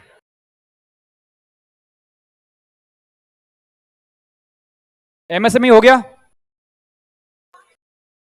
हाँ अब तो आप यही बोलोगे कुछ भी नहीं हुआ है, थोड़ी देर में आप ये बोल दोगे अगला। हाँ थोड़ी देर बाद आप ये बोल दोगे हम आज पहली क्लास में आए ना, क्यों बैंकिंग वगैरह हुआ है। कोई नहीं, इससे आप समझ जाओगे आंसर राइटिंग के बारे में। मोटा मोटी जो हम बताना चाह रहे थे कि आप आंसर को कैसे फ्रेम करते हैं वो इंपॉर्टेंट है, क्या चीज आपको कहाँ यूटिलाइज करनी है। ये वाला शायद आपके हुआ होगा मेरे हिसाब से, ये एम्प्लॉयमेंट वाला टॉपिक हो गया, एम्प्लॉयमेंट अनएम्प्लॉयमेंट हो गया। आधे बोल रहे हैं यस, आधे बोल रहे हैं नो, कोई बात नहीं, कोई नहीं, सुनिए धैर्य बनाए रखिए आप, मैं आपको स्ट्रक्चर बता रहा हूँ, नया कुछ नहीं पढ़ाऊंगा, चिंता मत करो। जब आप एम्प्लॉयमेंट को पढ़ोगे, अनएम्प्लॉयमेंट को पढ़ोगे, ये टॉपिक पॉवर्टी वाले टॉपिक से इंटरकनेक्ट होता है। पॉवर्टी अनएम्प्लॉयमेंट आपस में इंटर रिलेटेड है। ये चीजें कहाँ कनेक्ट होगी? एग्रीकल्चर से कनेक्ट होगी। रीजन क्या है कि इंडिया की अधिकतर पॉपुलेशन किसमें एंगेज्ड है? एग्रीकल्चर में। जब आप ऐसे आंसर फ्रेम कर रहे हो तो आपके दिमाग में सारी चीजें कनेक्ट होनी जरूरी है। तो मैंने अनएम्प्लॉयमेंट एम्प्लॉयमेंट को समझाने के लिए एक टेबल का सहारा लिया कि इंडिया की कितनी पॉपुलेशन एग्रीकल्चर में एंगेज्ड है, कितनी पॉपुलेशन मैन्युफैक्चरिंग सेक्टर में एंगेज्ड है, कितनी पॉपुलेशन सर्विस सेक्टर में एंगेज्ड है। इसको मैं रिप्रेजेंट करने के लिए पैराग्राफ का यूज करता तो इतनी बेटर रिप्रेजेंटेशन नहीं आती जितनी इसमें आई है। अब मोटा मोटी एग्जामिनर को यह आइडिया लग गया ये मैं क्या कहना चाह रहा हूँ, उससे वो आराम से कनेक्ट कर लेगा। उसके बाद मैं स्कीम्स को रिप्रेजेंट करूंगा तो मेरे लिए आंसर ईजी हो जाएगा। ये तरीका होता है आंसर राइटिंग का। आप ट्राइंगल यूज कर सकते हैं, आप रेक्टेंगल यूज कर सकते हैं, पाई चार्ट यूज कर सकते हैं, फ्लो चार्ट यूज कर सकते हैं, वेन डायग्राम का यूज कर सकते हैं। जो चीजें आप मैथ्स में पढ़ने जा रहे हो, Venn diagram, flow chart, pie chart, उनका इस्तेमाल आप आंसर राइटिंग में भी करिए। उसी चीज को रिप्रेजेंट करने के लिए वो अच्छी चीज दिखती है कॉपी। अब ज्योग्राफी का पेपर है, आप हर जगह मैप बनाइए, जितने अधिक मैप बनाएंगे उतने अच्छे मार्क्स आप फेच करेंगे। तो ये आपको एक अवेयरनेस रखनी है कि मैंने जो चीज कहाँ पढ़ी है कहाँ काम आएगी। कल आपको बताओ COP27 जो होने जा रही है वो चर्चा में थी कल, 28 सॉरी, हाँ 28 जो। अब उसको आप कहाँ यूटिलाइज कर सकते हो? इन्वायरमेंट व इकोलॉजी के अलावा हिंदी में। यदि हिंदी या इंग्लिश में कोई टॉपिक पर्यावरण पर आ रहा है, इन्वायरमेंट पे आ रहा है, तो उसको वहां लिखिए। इसीलिए कहा जाता है कि आप पेपर 1, 2, 3 में जो पढ़ते हैं वो पेपर 4 में आपके काम आता है। ये सारे टॉपिक आपस में इंटरकनेक्टेड हैं। लास्ट टाइम तो ऐसा हुआ था, एक क्वेश्चन एथिक्स में पबेड से आया और एक क्वेश्चन पबेड में एथिक्स से आया। आप ये मत भूलिए कि सारे सब्जेक्ट जुड़े हुए नहीं है, इनमें बहुत सारे कनेक्शंस होते हैं। आप डायमेंशन को पहचानिए, क्वेश्चन कहाँ से पूछा जा रहा है, उसको पूछने के पीछे वजह क्या है। मैं RT-PCR का जिक्र क्यों कर रहा था, मगन सिंह राजवी का जिक्र क्यों कर रहा था, उसके पीछे रीजन यही था। करमवीर सिंह जी आपसे मगन सिंह राजवी क्यों पूछ रहे थे? क्योंकि उन्हें पूरी उम्मीद थी कि आप लोगों ने पेपर देखा होगा। आपने उम्मीदों पे क्या कर दिया? हाँ कोई बात नहीं, यहाँ फेरा फर्क नहीं पड़ेगा, आपको मेंस में पानी नहीं फेरना है। अच्छा करना, अच्छा कैसे करोगे कि आप प्रीवियस ईयर्स के पेपर्स को एनालाइज करो। आप एनालाइज करोगे तो आपका कंटेंट थोड़ा शार्प होगा, ईजी हो जाएगा। अभी जो मेंस बेस था मैं वहां जाके आया, वो ये पूछ रहे हैं कि सर 50 दिन बचे, अब कैसे पढ़ें? 45 दिन ही बचेंगे लगभग। तो तरीका ये होता है कि कैसे पढ़ें, तो आप प्रायोरिटाइज करिए चीज़ों को, जो इंपॉर्टेंट है आप उन्हें पढ़ें। आपने कभी नोटिस किया है कि जो आपके वर्ल्ड ज्योग्राफी वाला पोर्शन है उसमें जो भी क्वेश्चन आ रहा है वो बहुत बेसिक क्वेश्चन आता है। एक बार एंडीज माउंटेन आ गया तो एक बार रॉकी माउंटेन आ गया। इट मीन्स पेपर इतना डीप नहीं बनता जितना आप सोचते हो। किसी भी आप महाद्वीप को पढ़ रहे हो, उसके प्रमुख 4 पर्वत, 5 पर्वत, 4-5 वहाँ की नदियाँ पढ़ रहे हो, 4-5 मेजर फीचर पढ़ रहे हो, रिलीफ पढ़ रहे हो, तो उन्हीं में से वो पूछता है। तो आपको हर बेसिक टॉपिक को इतना अच्छा ऊपर से कवर करना है, ऊपरी सतह से कोई क्वेश्चन आए तो आप उसको एनालाइज कर पाओ। आपके दिमाग में बहुत सारे होराइजन चलने चाहिए, मेंटल होराइजन, कि ये भी एक डायमेंशन बनती है, ये भी एक डायमेंशन बनती है, ये भी एक डायमेंशन बनती है। बच्चे पूछते हैं कि हिंदी के ऐसे में हम कैसे लिखें, उनका आप सोच के देखिए, आपके सामने 7-8 पैराग्राफ तो वैसे तैयार हो जाएंगे। आप राजस्थान की कला संस्कृति वाला आप लिख रहे हो तो आपके पास कितना कंटेंट है, आपके पास एक पूरी भरी हुई नोटबुक है, उसको 4 पेज में समराइज करना है, और आपको ये कंटेंट की कमी आ रही, कहाँ कंटेंट की कमी है, क्या नहीं पढ़ाया गया आपको, आप तोड़ोगे कैसे, ये आपका दिमाग काम करता है। आप मूर्त संस्कृति को अलग करिए, अमूर्त संस्कृति को अलग करिए, आप साहित्य को उसमें साथ में लेके आइए, लोक कलाओं को साथ में लेके आइए, लोक देवी देवताओं को साथ में लेके आइए। जितने सेगमेंट आप बनाएंगे उसमें से सेक्टर वाइज डिफरेंशिएट करिए। आप पूर्वी राजस्थान को लेके आइए, पश्चिमी राजस्थान को लेके आइए, आप ट्राइब्स को साथ में लेके आइए। ये तरीका होता है चीजों को रिप्रेजेंट करके एक एक्सक्लूसिव आंसर बनाने का, जिसमें हर चीज इंक्लूड हो रही है। ऐसा आप प्रयास करेंगे बार बार आपकी आंसर कॉपी में, तो अपने आप अच्छा आएगा। आप लगातार टेस्ट लिखते हैं, रेगुलरली लिखते हैं, कंटेंट को पढ़ते हैं, तो आपको फायदा होगा। आप में से अधिकतर लोग यंग हैं, मैं यंग लोगों से बार बार यही कहता हूँ, आपकी जो रिटेंशन पावर जो होती है ना, याद रखने की क्षमता, वो काफी अच्छी है। मेरे नंबर अच्छे हैं इनकी तुलना में, इसके पीछे रीजन क्या है? सिंपल सा रीजन है कि मैं यंग हूं, मैं ज्यादा पढ़ पाता हूं। हंसिए मत, मेरे इंटरव्यू में इनकी तुलना में काफी कम नंबर हैं, उसकी भी वजह पूछोगे आप, इनके पास एक्सपीरियंस है, समझे आप? तो हर चीज आपको बेनिफिट करती है। आप यंग हैं तो ये मत सोचिए कि मेरे में स्ट्रेंथ नहीं है, जो आप याद करते वो हम लोग याद नहीं कर सकते। आप एक्सपीरियंस्ड है तो आपका जो अनुभव है वो अनुभव हमारे पास नहीं है, over a period of time आएगा। तो हर चीज की अच्छाइयां होती है, बुराइयां होती है, कम से कम अपनी स्ट्रेंथ पर तो खेलिए। आप यंग हैं फिर भी नहीं पढ़ रहे हैं, फिर कह रहे हैं मेरे पास एक्सपीरियंस भी नहीं है, दोनों चीजें तो नहीं होती ना। कोशिश करिए, सामंजस्य बिठाइए, तो आप लंबा प्रयास करेंगे, चीजों को सीखेंगे। ये समझने का प्रयास करें कि क्वेश्चन जो फ्रेम हुआ वो कहां से हुआ। कोई व्यक्ति यहाँ बैठ के कैसे कॉन्फिडेंस से कह रहा है कि 15-20 नंबर का सेगमेंट मेरे पास तैयार पड़ा है? रीजन ये है कि उन्होंने एनालाइज किया है कि जो मैं सोच रहा हूँ वही एग्जामिनर सोचेगा, वही चेक करने वाला सोचेगा। मैं वापस रिक्वेस्ट करूंगा करमवीर जी से, वो आपको आगे मार्गदर्शन करें इसी बारे में।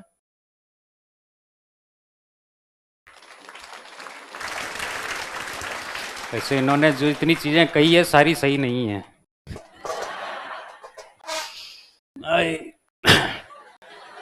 सही लग रही है क्या? हाँ, तो सबकी अपनी यूटिलिटी होती है। जो यूथ है आप लोगों की, उसकी अपनी एग्जुबरेंस है, एनर्जी है। तो मैं जब लाइब्रेरी में तैयारी करता था, तो मेरा जो पीयर ग्रुप होता था वो हमेशा मैं यूथ का रखता था। नए बच्चे जिनको लगता था कि अपन ये नोट्स पढ़ के एसडीएम बन जाएंगे, वो एनर्जी जरूरी है। और हम जैसे, मेरा पुराना ग्रुप था, उनमें लगता था कि तू कुछ ही कर ले, तू नहीं बन पाएगा। तो दोनों का मिक्स जरूरी होता है। हमारे एक बहुत अच्छे मित्र हैं हम दोनों के, कल्याण सिंह जी, अपने स्प्रिंग बोर्ड के अहम भाग हैं। उन्होंने तीसरे चौथे अटेम्प्ट में आके इंटरव्यू दिया था इस बार, और वो बहुत अच्छी रैंक के साथ आरटीएस बनने जा रहे हैं। और बड़े भाई समान है हम दोनों के लिए वो। और उस व्यक्ति की सफलता का जनरली लोगों को ऐसा लगता था कि यार इस उम्र में व्यक्ति सफल कैसे हो सकता है। मेरे से 1-2 अटेम्प्ट और ऊपर थे, लेकिन उस व्यक्ति ने सबको गलत खारिज किया। और उनके इंटरव्यू में इतने अच्छे मार्क्स थे कि जो एक्सपीरियंस था उनका अंत में सामने आता है। जनरली प्री और मेंस दोनों की बात कर ली, यहाँ से थोड़ा सा इंटरव्यू वाली चीज़ पिक करूँगा।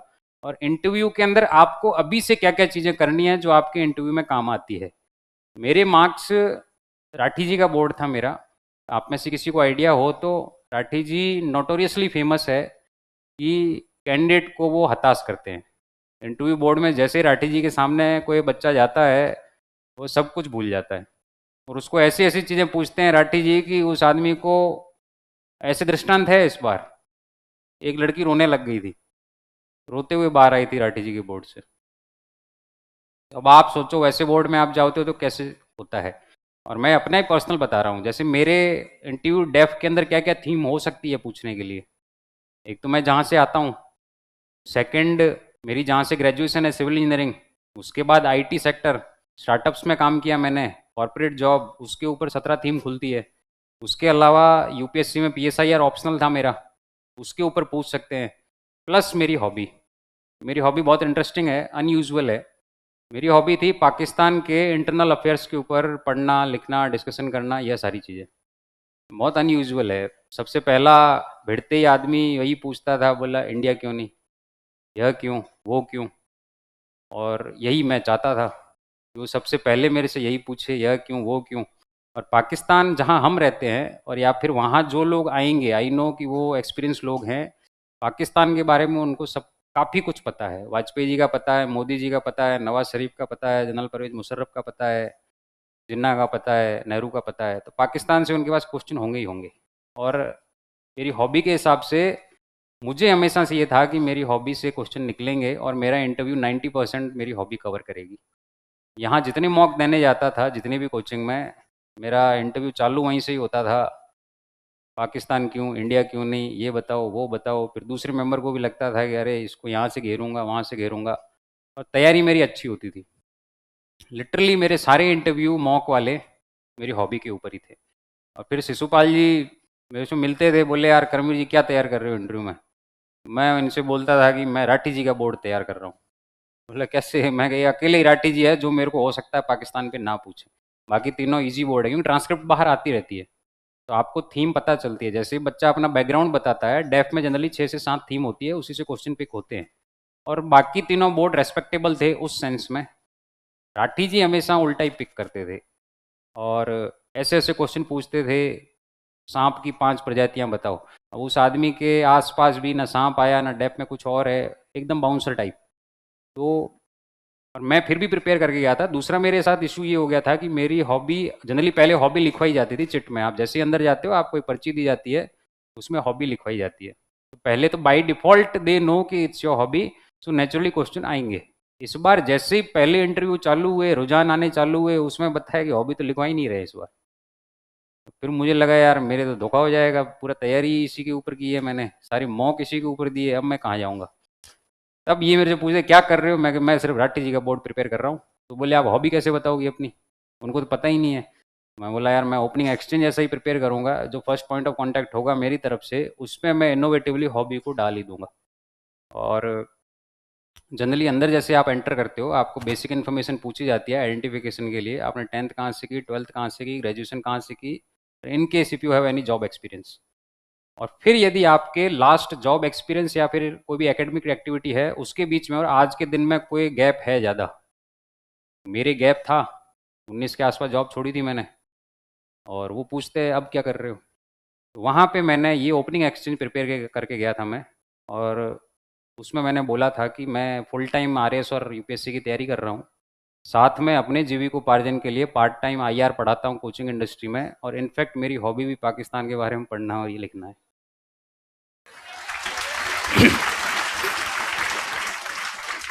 बट मैं प्रिपेयर इसके लिए नहीं करके गया था।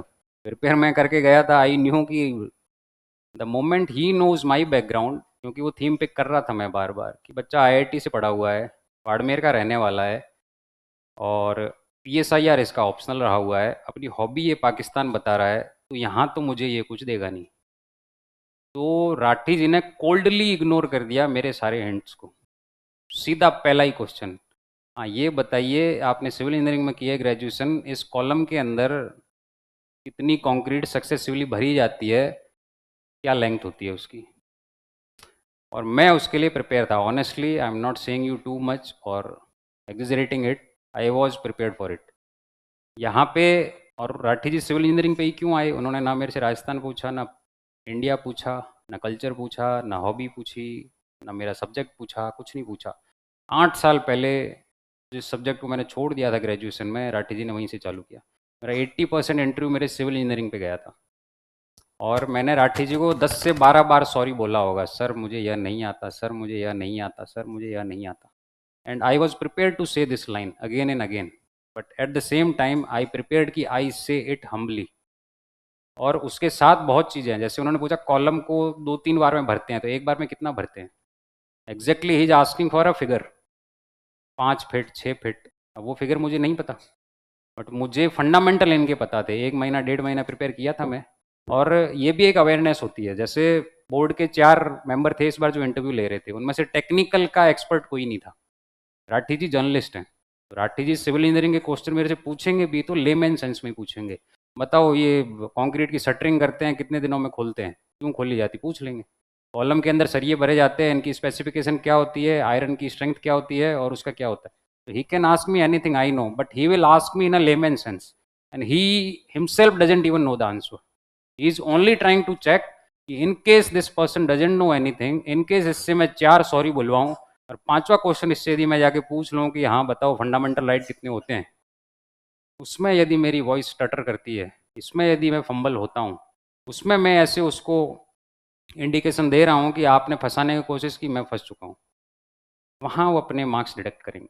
और मैं तैयार था सॉरी बोलने के लिए, इन चीज़ों के लिए। इनका जो फंडामेंटल कॉन्सेप्ट होता है, कॉलम क्यों भरा जाता है 3 सक्सेसिव स्टेट में, वो एक्सप्लेन करके आया था। और जहाँ क्वेश्चन ख़त्म हुआ, मैं क्वेश्चन को वहीं भूल जाता था, अपनी स्माइल हमेशा मेंटेन रखता था, पूरे क्वेश्चन को सुनता था। ये क्वेश्चन नहीं आते थे, इनमें सेम टाइम लेता था जो मेंस में बताया मैंने। प्लस सिविल इंजीनियरिंग के कुछ क्वेश्चन में प्रिपेयर करके गया था, क्योंकि थीम में राठी जी बार बार टेक्निकल वालों से पूछते हैं। अंदर जैसे ही घुसते हो आप, वो पूछते हैं कि इस रूम की डायमेंशन बताओ, क्योंकि सिविल इंजीनियरिंग वाले को हमेशा डायमेंशन का आइडिया होना चाहिए। आप जिस गेट से एंटर किए हो उसकी डायमेंशन क्या थी, आप जो वेटिंग रूम में बैठे थे वहाँ किस किस के फ़ोटो लगे हुए हैं, ये सारी चीज़ें हम दोनों प्रिपेयर करके गए थे। इनका मैकेनिकल इंजीनियरिंग है और ये चीज़ें हम लोगों से पूछी गई। और लेकिन इनका आंसर देते समय मैंने कभी ये इंडिकेशन नहीं दिया कि ये तुम्हें पहले से प्रिपेयर करके आया हूँ। मुझे रूम की डायमेंशन पहले से पता है कि 30x30 है, but I have to give him impression कि I am still thinking, I am trying to analyse, I don't know this question beforehand. थोड़ा सा इधर उधर देख के यह चीज़। तो सबसे बड़ा इंपॉर्टेंट रोल आपको इस सेंस से बाहर आना है कि आप जो नॉलेज गेन करते हो और उसको ब्रूट सेंस में फैक्चुअली ही डालोगे तभी इंटरव्यू अच्छा माना जाएगा। नहीं, उसका सच में टेक्निकल टर्म होती है पर्सनैलिटी टेस्ट। इंटरव्यू भी नहीं होता है, उसकी टेक्निकल टर्म पर्सनैलिटी टेस्ट है। You are not suppose to know everything. आपको सब कुछ आ गया तो फिर आप तो भगवान बन गए, यहाँ एसडीएम क्या करने आए हो। सबको सब कुछ नहीं आता है, लेकिन ना करने का भी पता होना चाहिए कि यह मुझे नहीं आता। ना करने का भी एक सलीका होता है, और जिस समय ना कर रहे हो उस समय आपको ये एहसास हो कि ना करना नेचुरल है, आपकी पर्सनैलिटी में दर्शित होना चाहिए। तो इस चीज़ की प्रिपरेशन मैं करता था। हम दोनों, हमारे वो मित्र थे, वो हम अंतिम समय पूरा इसी चीज़ पे ही लगाते थे कि कैसे मेरी पर्सनैलिटी उस इंसान को दिखे कि he is a very mature person, he has years of experience. वह चीज़ मैं कैसे दिखा सकता हूँ। तो कभी भी चेहरे के हाव भाव थे, उनको दोनों कंडीशन में मैंने इधर उधर नहीं होने दिया। अल्टीमेटली आई फील कि I literally got marks for my personality, जिसको मैं प्रिपेयर करके गया था। असल में मेरी पर्सनैलिटी कैसी है, it's a different thing, but for that moment, for the exchange of that 25-26 minutes, I literally prepared everything. और मेटिकुलसली प्रिपेयर किया जा सकता है इन चीज़ों को। मेरे इंटरव्यू के नोट्स इतने थे, कम से कम 150-200 पेज के थे, क्योंकि हर एक थीम जो मुझसे वो पूछ सकता है, 7-8 चीज़ें थी, उनके इतर कितनी थीम निकल सकती है। पीएसआईआर मेरा ऑप्शनल है, तो पॉलिटिकल में पूछ लेगा। उस समय पॉलिटिक्स के अंदर 3-4 थीम थी, 1 नेशन 1 इलेक्शन, उसमें पूछ लेगा क्या सिस्टम चलता है, इलेक्शन कितने टाइप से होते हैं, प्रत्यक्ष अप्रत्यक्ष, इंडिया में कौन सा, वहाँ कौन सा। तो आप लिटरली प्रिपेयर कर सकते हो सारी चीज़ों का। और इनकेस आपको ये बिफोर हैंड पता है कि क्वेश्चन कहाँ से क्या निकल सकते हैं, तो you can before hand prepare और आंसर। और आंसर में आप वो हिंट दे सकते हैं उस इंसान को, ऐसी ऐसी टर्म्स छोड़ सकते हैं कि उसको इंटरेस्टिंग लगे और उनको पिक करते हुए निकले। तो मैंने कई बार, मेरा इवन यहाँ तक प्रिपेयर करके गया था कि यदि मेरे को मौका नहीं देते हैं पूछने का कि आप अभी तक क्या कर रहे हो, यदि पाकिस्तान यहाँ मेंशन नहीं कर पाऊँ, तो PSIRR के भी 2-4 कोने ढूंढे थे मैंने जहाँ पे मैं पाकिस्तान डालने वाला था। बाड़मेर के बारे में मेरे से पूछते, वहाँ पे भी 3-4 कोने ऐसे प्रिपेयर किए थे जहाँ मैं पाकिस्तान डालने वाला था। सुनना था तो उनको जरूर, मैं इतना मेटिकुलसली प्रिपेयर करके गया था। सेकंड चीज़, यह तो ओवरऑल इंटरव्यू के बारे में है, प्लस आज आप जो चीज़ कर सकते हो अभी से अपनी हैबिट में डाल सकते हो। मेरे 63 मार्क्स मेरे 8-10 साल की जो मेहनत थी आज तक की, वो मेरे काम आई। 1.5-2 महीने की मेहनत काम नहीं आई। वो तो आप हिंट देते हो 2-4 थीम पिक करने का, अदरवाइज अल्टीमेटली तो क्वेश्चन आपसे पूछेगा ही ना, which you have to deliver still. आप कितना भी प्रिपेयर करके जाओ, आंसर तो आपको करना ही पड़ेगा। वह चीज़ें मुझे मेरे 8 साल का इतना एक्सपीरियंस हुआ, जितनी मेरी हॉबीज़ थी, ओवरऑल स्पोर्ट्स हो गया, ओवरऑल नॉन फिक्शन बुक पढ़ने की खूब आदत थी, हर महीने एक बुक पढ़ने की आदत थी, तो वह चीज़ें निकल के आती है बार बार। ये सेम चीज़ पर्सनैलिटी एस्पेक्ट का कि I have to maintain my personality, यह चीज़ मैं कहाँ से सीखा, सेल्फ हेल्प की बहुत सारी बुक्स है, उनसे आप सीखते हो कि अल्टीमेटली पर्सनैलिटी जज कैसे की जाती है। तो वह चीज़ें वहाँ से आती है। और मेरे 8 साल की अखबार जितना नॉलेज था वो सारा उस दिन मेरे लिए निकल के आया, और उसी ने ही मेरे को सेल थ्रू करवाया। जो इन पे ध्यान नहीं दे पाया, और या फिर जिनकी किस्मत बुरी थी या राठी जी बुरे मूड में थे, उनको राठी जी ने उस बार खूब लपेट लपेट के मारा है। 40s के अंदर नंबर दिए हैं। कई लोगों की जो रैंक की कैटेगरी में हो सकते थे वो ओनली सिलेक्शन कैटेगरी में चले गए, सिलेक्शन वाले नॉन सिलेक्शन में चले गए, एसडीएम वाले आरपीएस में चले गए। बहुत सारे अनलकी लोग हैं। तो बहुत ही ब्रिटल रहता है इंटरव्यू, इवन मेंस का, सबका एक्सपीरियंस। तो यह चीज़ हो गई। सेकंड, दूसरा जो मेरा सेगमेंट था इंटरव्यू के अंदर, मेरे 80% इंटरव्यू सिविल इंजीनियरिंग पे था। जनरली ये होता है, बोर्ड चेयरमैन आता है, फिर 3 लोग और मेंबर बैठते हैं। पहले बोर्ड चेयरमैन इनिशियल एक्सचेंज देता है, देन 3 लोग और आते हैं एक एक राउंड लेके, देन बोर्ड का चेयरमैन वापस आता है। अब उन चारों लोगों का चस्का ऐसा आया कि सिविल इंजीनियरिंग ही सिविल इंजीनियरिंग, सिविल इंजीनियरिंग ही सिविल इंजीनियरिंग। और लेमैन सेंस में, बाहर पुल दिख रहा है, रोड दिख रही है आपको, मैं कहा हाँ ये कौन सी रोड है, मैं कहा नॉर्मल रोड। और रोड कौन सी होती है, मैं कहा स्टेट हाईवे। और मैं कहा नेशनल हाईवे। दोनों के कंस्ट्रक्शन में क्या फ़र्क है, ये उनको जो समझ में आया वो पूछा। फिर वापस जब घूम के आए, ये तो टेक्निकल एस्पेक्ट हो गई चीज़ों के, वापस आए तब राठी जी रैपिड फायर राउंड पे आ गए। ये आदमी अब सीधा हो चुका है, इतने सॉरी बुलवा लिए। Now he ask me rapid fire question. इस आदमी और आंसर और नहीं करने दे रहे थे, 2-3 का तो आंसर भी नहीं करने दिया उन्होंने स्टार्ट में। और रैपिड फायर में भी आपकी अवेयरनेस का कितना फ़र्क पड़ता है। रैपिड फायर भी वो नहीं जो किताबी ज्ञान है। अब जैसे रूल और रेगुलेशन में क्या फ़र्क होता है, कितनों को पता है आप में से? एथिक्स और मॉरलिटी में क्या फ़र्क होता है? ऑर्डर या जजमेंट में क्या फ़र्क होता है? ये सारे रैपिड फायर। जैसे ही चालू करूँ, सर रूल ये होता है, अरे इसको छोड़ो, आप एथिक्स और मॉरलिटी का बताओ। वो जैसे ही थोड़ा सा चालू करूँ, अरे ये नहीं, ये बताओ। तो 2-3 स्टार्ट की, कम से कम 10 से 12 binary terms, similar sounding meaning, ये मेरा एक्सचेंज चला राठी जी से पूरा। ये एथिकल ड्यूटी क्या होती है, लीगल ड्यूटी क्या होती है, ऐसा। तो 2-3 में उन्होंने तो टेस्ट किया मेरा कि यार इसको बोलने नहीं दूंगा। और जैसे ही राठी जी चालू होते थे, I use to stop. You have to respect the chairman. भले ही मुझे आता था, बट मैंने कभी भी उनकी जो सैंक्टिटी है, उनकी जो अथॉरिटी है बोर्ड में, उसको कभी नहीं तोड़ी। आता था, जैसे ही राठी जी ने बोला अरे इसको छोड़ो, आई यूज टू स्टॉप इंस्टेंटेनियसली। और फिर 3 के बाद राठी जी ने फिर मेरे को स्पेस दिया, फिर पूछा ऑर्डर और जजमेंट में फ़र्क बताओ। ढंग से 2 ढाई 3 मिनट दिए उन्होंने मेरे को, और वह चीज़ मैंने बताई।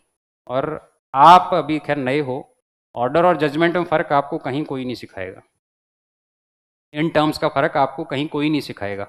रूल और रेगुलेशन आप भर भर के यूज़ करोगे, लॉ में, पॉलिटी के अंदर, सब जगह। बट जो ये डिफरेंस है, वो आपको किताबी तौर पे कोई नहीं बताएगा। यह चीज़ आप सीखते हो खुद की, जो एक इनोवेटिवनेस, इनिशिएटिव होता है। कभी मन में आ गया, रूल पढ़ लिया, रेगुलेशन पढ़ लिया, उसका डिफरेंस क्या है, खुद विकीपीडिया करने चले गए। ऑर्डर एंड जजमेंट, ये चीज़ें आप कहाँ से सीखते हो? कहीं से बैठे बैठे तो आप गूगल करोगे नहीं। लेकिन, और मुझे याद था, और इवन पिछले कई सालों से ये चीज़ें मैं फॉलो करता था। रिसेंट केस उस समय था जिसमें ताज़ा ताज़ा याद था, जो ज्ञानवापी मॉस्क है, उसकी कार्बन डेटिंग का इशू था। वाराणसी कोर्ट ने, सेशन कोर्ट ने ऑर्डर पास कर दिया था कि 2 दिन में कार्बन डेटिंग हो उसकी। तो दूसरा रिलीजियस पक्ष था, वो लोग मद्रास चले गए, मद्रास हाई कोर्ट। उन्होंने बोला कि यहाँ पे कार्बन डेटिंग करवाते हो तो इनके जो स्ट्रक्चर्स हैं उनको नुकसान हो सकता है, तो आप कार्बन डेटिंग को रुकवाया जाए। बेसिक परिवाद उनका है कि कार्बन डेटिंग को रुकवाया जाए। तो यदि कोर्ट ये ऑर्डर दे दे कि कार्बन डेटिंग रोकी जाए, तो वह है कि जो सब्सटेंशियल क्वेश्चन कोर्ट के अगेंस्ट आया है उसका निपटारा कर दिया अंत में। जो अंतिम निर्णय होता है उसको जजमेंट बोला जाता है। जैसे 370 पे अंतिम निर्णय आया तो बोलते हैं जजमेंट आया 370 का। लेकिन कोर्ट ने, मद्रास हाई कोर्ट ने बोला कि कार्बन डेटिंग हम रोक नहीं रहे हैं, और इस डेटिंग के अंत में क्या परिणाम होंगे वो हम बाद में डिसाइड करेंगे, जजमेंट हम बाद में देंगे।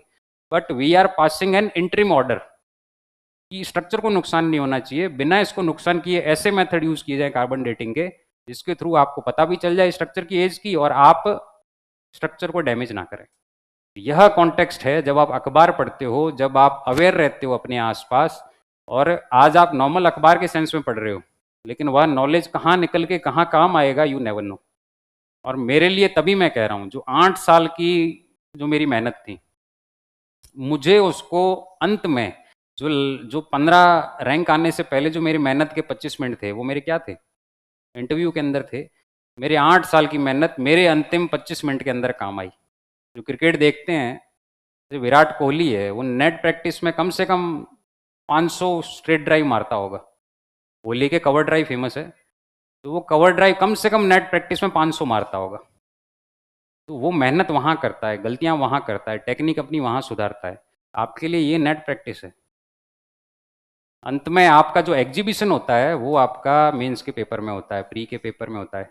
उस दिन सोचने बैठ गए, उस दिन सोच रहे हो कि इसको ऐसे चालू करूं क्वेश्चन को या वैसे करूं, तो आप गेम से बाहर हो।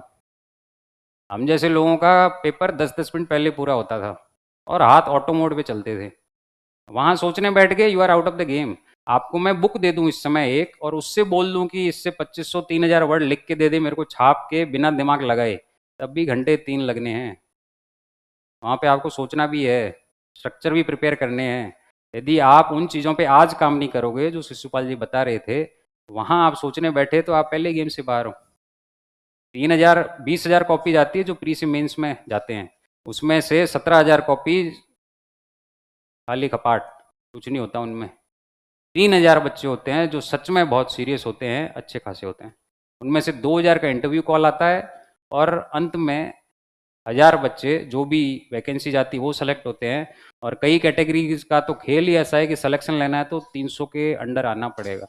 और किसी के लाइफ लॉन्ग ड्रीम है आरपीएस एसडीएम बनने का, तो एसडीएम इस बार मेरे पे ख़त्म हो रहा है जनरल कैटेगरी का। नाउ यू इमेजिन कि कोई एक पर्टिकुलर कैटेगरी का इंसान जिसको आज सपना देखना है एसडीएम बनने का, तो he has to come within 15 ranks. इतना टफ कंपटीशन है, तैयारी आपको उतनी मेटिकुलसली करनी पड़ेगी। और सुनने में आपको बड़ा लग रहा होगा कि ये इंसान यहाँ से आया वहाँ से आया। मेरे ग्रुप के बहुत लोग हैं, ये अपने आप को यूथ उसी सेंस में कह रहे हैं, उम्र के अंदर ज़्यादा फर्क नहीं है, यूथ तैयारी तैयारी के सेंस में फ़र्क है बस। तो इनकी तैयारी बहुत रिसेंट है, लेकिन इनकी यूथ है, इनकी जो एनर्जी है, मैं इन लोगों से वही डिराइव करता था। ये कह रहे यार कर्मवीर जी और पढ़ेंगे, तो मैं गल्ला पढ़ेंगे, मैं तो सो जाता था जल्दी जाके, पढ़ा नहीं जाता था, सीट पे नहीं बैठा जाता था। ये मेरे को रगड़ के पढ़वा देते थे, और मेरे अंदर कुछ ऐसी चीज़ें भी थी जो इन लोगों को फ़ायदा होता था। ये बहुत ही जो सही चीज़ें हम अपना एक्सपीरियंस आप अपने सामने क्यों बताने आए, इसीलिए कि जिस जर्नी को आप टारगेट कर रहे हो उस जर्नी में हम लोग पहले निकल चुके हैं। मैं आज आपको सबसे इम्पोर्टेंट चीज़ क्या करना है वो सब बताएंगे, क्या नहीं करना है वो ज़्यादा इम्पोर्टेंट होता है। करने वाली चीज़ें 5 होंगी, नहीं करने वाली 500 होंगी, वो 500 चीज़ें पता होनी चाहिए। तो हमारी जर्नी को शेयर करने का यही तरीका है, यही लक्ष्य है कि आपको चीज़ें पता चले कैसे होती है, कैसे नहीं होती है। इसलिए मैंने स्टार्ट में कहा मोटिवेशन क्लास नहीं है ये, मोटिवेशन अपने आप से ही आता है, और उसका भी अपनी एक वेवलेंथ होती है, दोनों चीज़ें मिक्स नहीं की जा सकती। तो हम दोनों ने डिसाइड किया था कि एक वैल्यू एडिशन क्लास करें आपके लिए, कि आपको असल में चीज़ों का पता हो कि चीज़ें अंत में काम क्या आनी है। मोटिवेशन आप लोगों में भरा पड़ा है, दिख रहा है, और इतने शांति से सुन रहे हो, तो ये अच्छी क्लास लगी हम दोनों को। काफ़ी जो और क्लासेज है थोड़ा सा समय हो चुका है, तो टेंडेंसी रहती है एक बाल मन की कि जैसे ही कुछ वर्ड बोले हैं भड़ाभड़ भड़ाभड़ भड़ाभड़, जैसा अगला वर्ड बोले मैं बाड़मेर से आता हूँ दबा दब दबा दब, वो इंडिकेशन होता है कि तू भग यहाँ से। हाँ, लेकिन आप लोगों ने बहुत ध्यान से सुना, तो थैंक यू फॉर दैट। अब हम उम्मीद कर रहे हैं आप लोगों को कई डाउट आए होंगे मन में, पूछिए, चालू करिए पूछना एक एक करके, पूछिए पूछिए, प्लीज एक एक करके पूछिए, और डेकोरम मेंटेन रखिए। 5-10 मिनट की और क्लास बची है, हम आप लोगों के लिए आए हैं, प्लीज बीच पे मत उठिए। अभी प्रशंसा की आप लोगों की, अभी रायता कर दोगे फिर 10-15 मिनट और आराम से सुनिए। अब ये आप ही के डाउट है, अभी तक तो वन वे कम्युनिकेशन था, आप लोगों की जो चीजें हैं वो अब आएगी, तो 10-15 मिनट और रुकिए, शांति बना के रखिए, फिर फ्री कर देंगे आप लोगों को। Thank you. सर जैसे आपने बोला आप आईआईटीएन ग्रेजुएट हैं, फिर आपने 3 साल जॉब एक्सपीरियंस किया, तो सर ऐसा क्या हो गया कि आप मतलब 1 करोड़ पर एनएम का पैकेज छोड़ के और 50-60 हज़ार रुपए की सैलरी में आ रहे हो? मतलब पहली बात मैंने 1 करोड़ का पैकेज नहीं छोड़ा। मतलब जितना भी जो भी जॉब सैलरी थी, ऑफ कोर्स आईआईटीएन की जॉब की जो सैलरी होगी वो एक आरएस से ज्यादा होगी। समझ गया मैं, 1 करोड़ का मैंने पैकेज नहीं छोड़ा।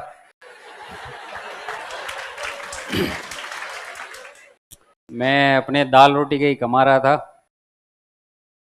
लेकिन वो सादी दाल थी, मुझे तड़का दाल पसंद थी।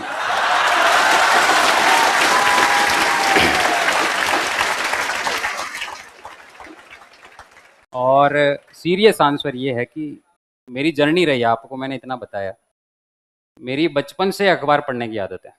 बचपन से, जब मैं छोटा था 6-7 साल का। उस समय वाजपेयी जी की गवर्नमेंट हुआ करती थी। 2004 में वाजपेयी जी की गवर्नमेंट गई, मनमोहन सिंह जी की गवर्नमेंट आई। 6-7 साल की उम्र में मेरे को वाजपेयी जी के पूरे कैबिनेट का नाम और उनके पोर्टफोलियोज याद थे। 6-7 साल की उम्र में। मेरे पिताजी बीबीसी रेडियो सुना करते थे और मैं हमेशा वो रेडियो उनके साथ सुनता था। यहाँ से निकल के आया और फिर अच्छे संस्थान में गया, आईआईटी में। वहाँ कई हॉबीज ऐसी डेवलप हुई।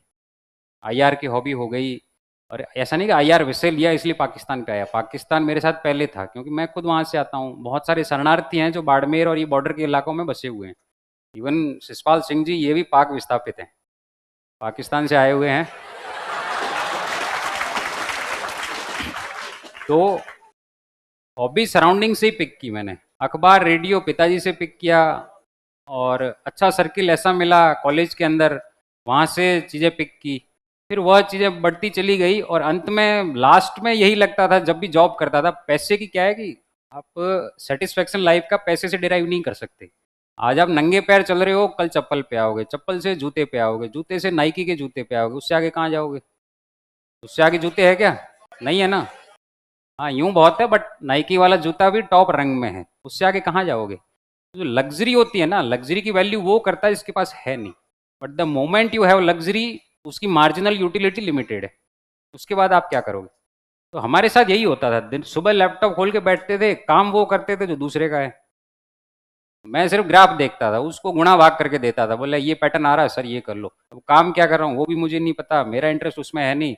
इंटरेस्ट मेरा कहीं और लाई करता था, लोगों से पब्लिक डीलिंग का, पब्लिक पॉलिसी मेकिंग का। और स्वयं जिस हिस्से से मैं आता हूँ, जो नवीन जी कह रहे थे, तो ग्रामीण हिस्सा है मेरा।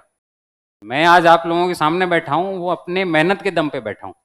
आप मेरी इस समय स्थिति को देख के एक्स्ट्रापोलेट करना चाहोगे कि मेरी फैमिली वैसी होगी, वो नहीं है। मेरी फैमिली, मेरे सराउंडिंग बहुत ही अभी भी हम्बल सेंस में है, हम दोनों की। तो आप अपनी मेहनत के दम पे बहुत चीज़ें कर सकते हो, और मैंने सक्सेस से वो हर जगह अपनी जितनी भी सराउंडिंग है उनका ध्यान रखते हुए अपनी जर्नी पिक। मुझे गांव से लगाकर गुड़गांव, बेंगलुरु, उनके जो टॉप क्लास चीज़ें होती है वहाँ तक सारी चीज़ें देखी हुई है मेरे।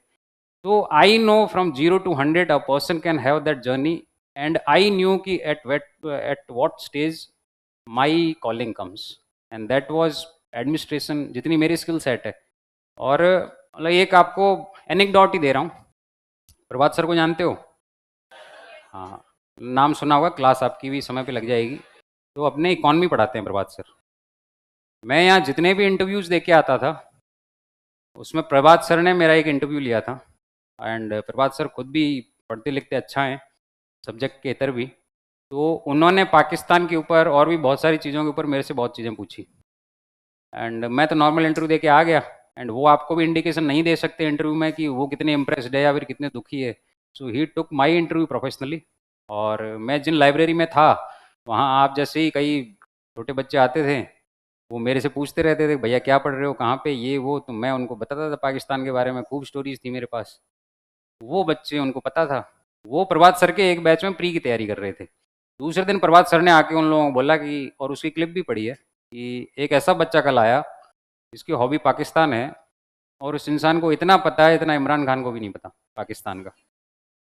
और वो बच्चा इस बार एसडीएम बनेगा। और मैं प्रभात सर को थैंक यू बोलता हूँ कि कई बार होता है जीवन में, कुछ शब्द अनायास किसी के लिए निकलते हैं तो फलित होते हैं। तो मैं तो उनको पर्सनल थैंक यू कह के आया था, सर आपने पहली बार कहीं पे बोला था कि एसडीएम बनेगा, इसलिए मैं बन पाया हूँ। और वह चीज़ उन्होंने बताई उनको।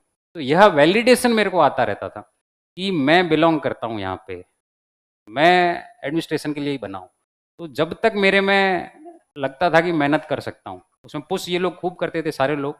कई बार आप एनर्जी नहीं रहती, कई बार असफलताएं इतनी मिलती है कि आप खुद छोड़ देते हो। प्लस मेरे पास ऑल्टरनेट भी इतने अच्छे थे, तो एक बार छोड़ के भी गया था, वापस से जैसे वहाँ पहुँचा फिर 6 महीने में पक गया मैं। नहीं यार, लैपटॉप ज़िंदगी भर नहीं चला पाऊँगा, लोग चाहिए अपने को बातें करने के लिए, पंचायती के लिए, उनके काम करूं, सारी चीज़ें करूं। और बहुत ही बोनाफाइड सेंस में, बोनाफाइड मतलब मन के अंदर से ये आता था कि किसी के लिए करना है। तभी मैं आपसे कह रहा था, वो कॉलिंग जो मोटिवेशन की होती है वो आपके अंदर से आती है। आपके पास यदि सही रीजन है आरएस बनने का, तो आपके प्री नहीं निकला, एक मेंस नहीं निकला, तो अगले जो 2 साल निकालने हैं वो आप बिना निराशा के आप 2 साल निकाल लोगे मेहनत करते हुए। होंगे, मैंने निकाले हैं। और यदि आपके पास प्रॉपर रीज़न नहीं है आरएएस बनने का, तो आप हमेशा पूछोगे कि सर 15 मिनट पढ़ते हैं फिर हो नहीं पाता, ये पढ़ते हैं वो भूल जाते हैं, ये करें या वो करें, 2 साल कैसे सर्वाइव करें। ये प्रश्न तभी आते हैं जब अंदर से प्रॉपर मोटिवेशन नहीं है किसी चीज़ को बनने का। सो मेरा प्रॉपर रीज़न ये था कि I always thought that I belong here, और अंत में I literally belong here right now.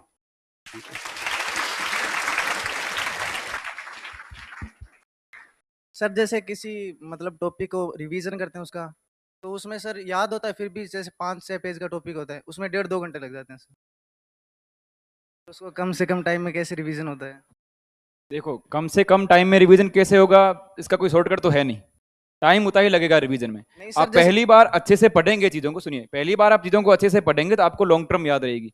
मुझे नहीं पता आप लोग कैसे तैयारी करते हैं, हमारे में से अधिकतर लोग किसी भी चीज़ को तैयार करते हैं तो एज स्टोरी तैयार करते हैं। मैं कल कहीं एग्जाम्पल ले रहा था, ये एग्जाम्पल ले रहा था कि जब आप आईआर को पढ़ते हो ना, तो आप एनालाइज करिए आईआर में जो हो रहा है, इनकी कमांड उसी में किस वजह से बनी है। रीजन ये, आप अपने सराउंडिंग में जो देख रहे हैं वो आईआर है। आपके पड़ोस में कोई व्यक्ति रहते हैं, दबंग व्यक्ति हैं, वो जमीनों पे कब्जा कर रहे हैं, वो चाइना है। आप सरल सौम्य स्वभाव के व्यक्ति हैं, आप भारत हैं। आपके अड़ोस पड़ोस के वो लोग जो चुगली करने का काम करते हैं, चीन के समर्थन में खड़े हैं, वो कौन है? पाकिस्तान है, श्रीलंका है। ऐसे स्टोरी बनाइए, क्यों याद नहीं रहेगा? आप इन चीजों को आजीवन नहीं भूलोगे, स्टोरी के फॉर्म में याद करने की कोशिश करो। Thank you sir. सर मेरा क्वेश्चन करमवीर सर से है।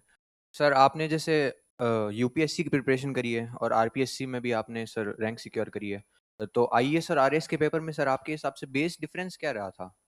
जो मतलब बेस ही डिफरेंस जो रहा हो। बेसिक एक तो सिलेबस है, और सिलेबस के हेडिंग्स तो सेम ही है।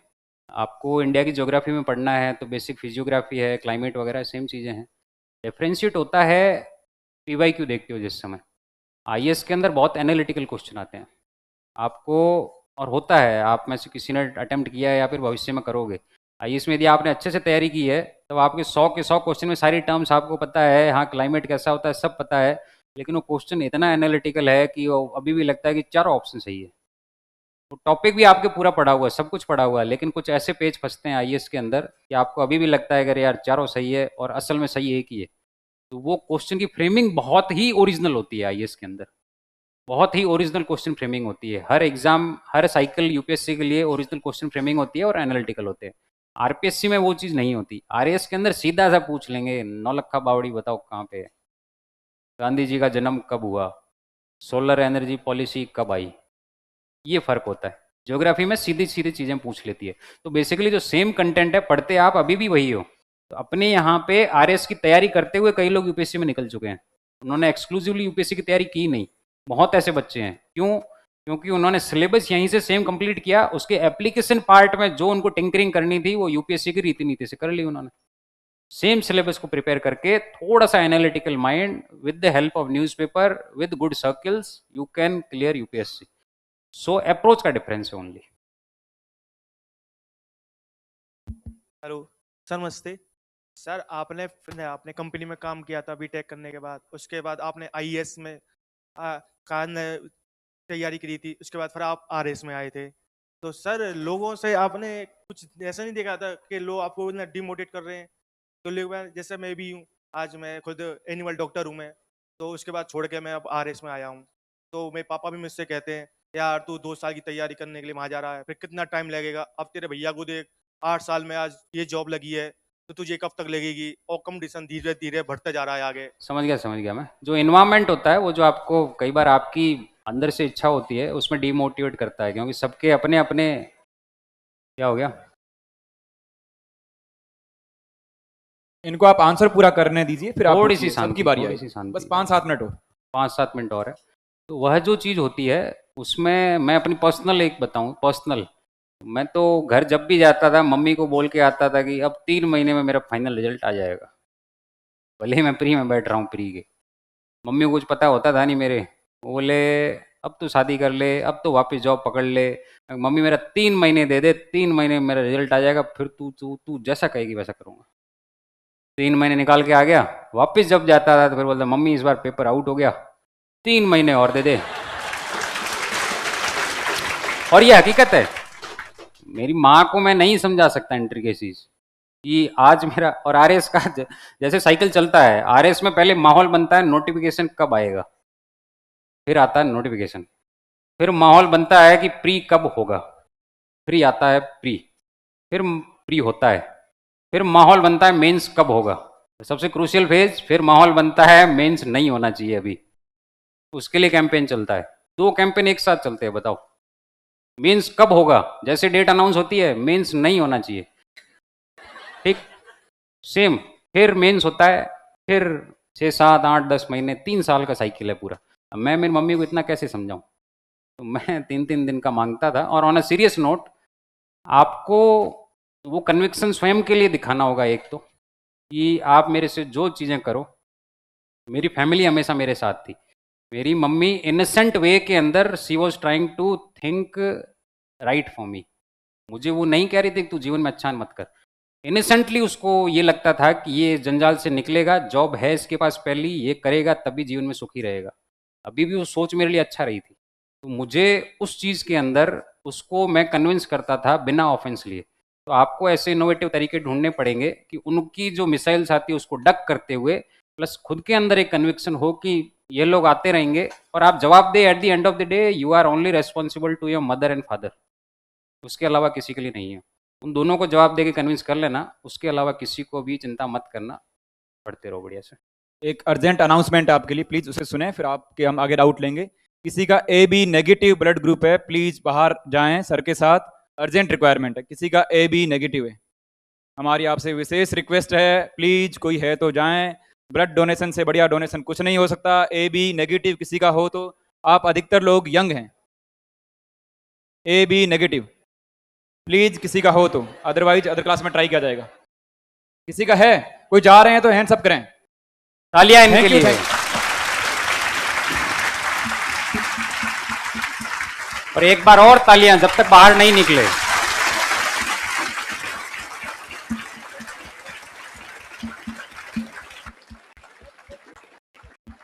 एक बार हम सब लोग खड़े होकर के उनके लिए दोबारा तालियां बजाएंगे।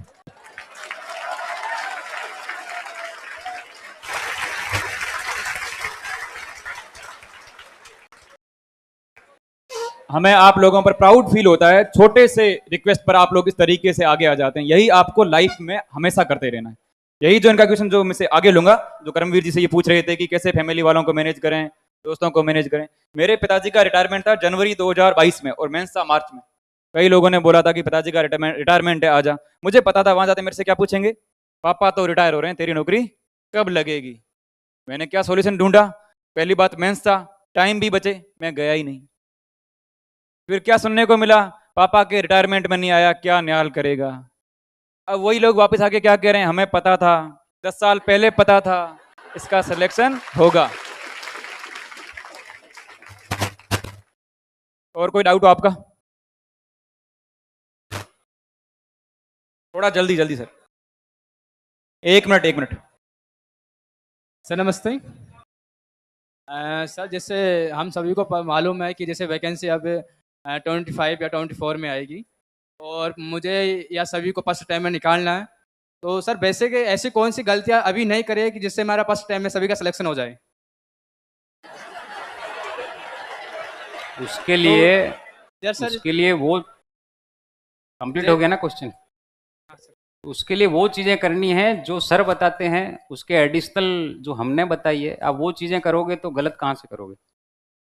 आप जो आपको पढ़ाया जाता है वो पढ़ते रहें, जो टेस्ट हो रहा है उसका प्रॉपर रिवीजन के थ्रू करें। और कई बार कुछ सब्जेक्ट बहुत पुराने हो जाते हैं, यहाँ जनरली टेस्ट उन्हीं के होते हैं जो प्रैक्टिकल इशू आता है, टेस्ट उन्हीं के होते हैं जो रनिंग में बैच चल रहा है, जो सब्जेक्ट चल रहा है। तो यह चिंता आपको स्वयं करनी है। मैं तो एक एक्सेल सीट बना के रखता था, उसमें 18-20 सब्जेक्ट होते थे, सबका पीरियडिक रिवीजन करता था और सबका पता है कि हर 1-1.5 महीने में सबका वापस रिवीजन होना चाहिए। वह वापस करता था, वापस सेकंड आइट्रेशन चलता था, किसी का जल्दी होता था, किसी का लेट होता था। और आप लोगों के पास समय ही समय है। इस समय आप सुबह मान लो 7 बजे क्लास है, 1:30-2 बजे चले जाते हो, या फिर 1:30-2 बजे क्लास है तो सुबह का इतना टाइम फ्री होता है। अभी मैं पर्सनली कई लोगों को जानता हूँ, personally even last vacancy cycle में ऐसे लोग थे जो अभी जॉब में हैं ऑलरेडी, अलाइड में हैं, कुछ ऐसे लोग हैं, उनकी वोट के कारण ड्यूटी थी, इलेक्शन थे अपने यहाँ पे, 9:30-10 बजे ऑफिस जाना होता था। उनका डेडिकेशन लेवल इतना है कि वो लोग सुबह 5:30-6 बजे उठते थे, उसको पढ़ते थे, 9 बजे तक पढ़ते थे। अब वो रात को भी नहीं पढ़ सकते, कई लोग सीधी सलाह यही देंगे कि रात को पढ़ लो। अब रात को आदमी थका हुआ आया, कहाँ से पढ़ेगा? तो वो किताब खोलता था, 1.5 पन्ना पढ़ता है, बोले हटाओ। और उन लोगों ने जो बेस्ट आवर्स हो सकते हैं उनके डे के, वो इन्वेस्ट किए थे वहाँ पे। जब किसी इंसान का इतना डेडिकेशन लेवल है तो आपके पास 1.5-2 साल पड़े हैं, जब जाके आप एक्चुअल साइंस में मेंस लिखोगे, तो तब तक आप कितना रिवीजन कितनी बार कर सकते हो? टाइम आप बोलते हो कम है, कम इसलिए है क्योंकि आप बाकी जगह कॉम्प्रोमाइज़ नहीं करना चाहते हो। आप एकेडमिक एक्टिविटी के लिए आपने सिर्फ कोचिंग और 1-1.5 घंटा ही छोड़ रखा है, बाकी आपके होने चाहिए। बर्थडे जाना है, संडे को मूवी जाना है तो जाना है।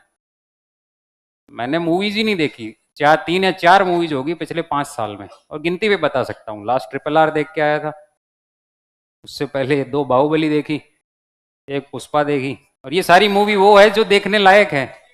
अब आप एनिमल देखने जा रहे हो जिसमें तो फिर आपको, अब मूवीज का इंटरेस्ट मेरे को खूब था, बाकी और एस्पेक्ट बता नहीं सकता। टीवी सीरीज का कीड़ा है मेरे को।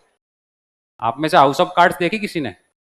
आपने कहाँ देखी होगी, एक है पीछे भाई मेरा, तो उसमें केविन स्पेसी है, एक्टर है, फ्रैंक अंडरवुड उनका कैरेक्टर का नाम है, और वह यूएस एडमिनिस्ट्रेशन कैसे चलता है, एक आदमी नॉर्मल सेनेटर से कैसे यूएस प्रेसिडेंट बनता है, और उसके लिए पॉलिटिकल कितनी गेम खेलता है, वह पूरा इमोशनल और इमोशनल मैनिपुलेशन के ऊपर है।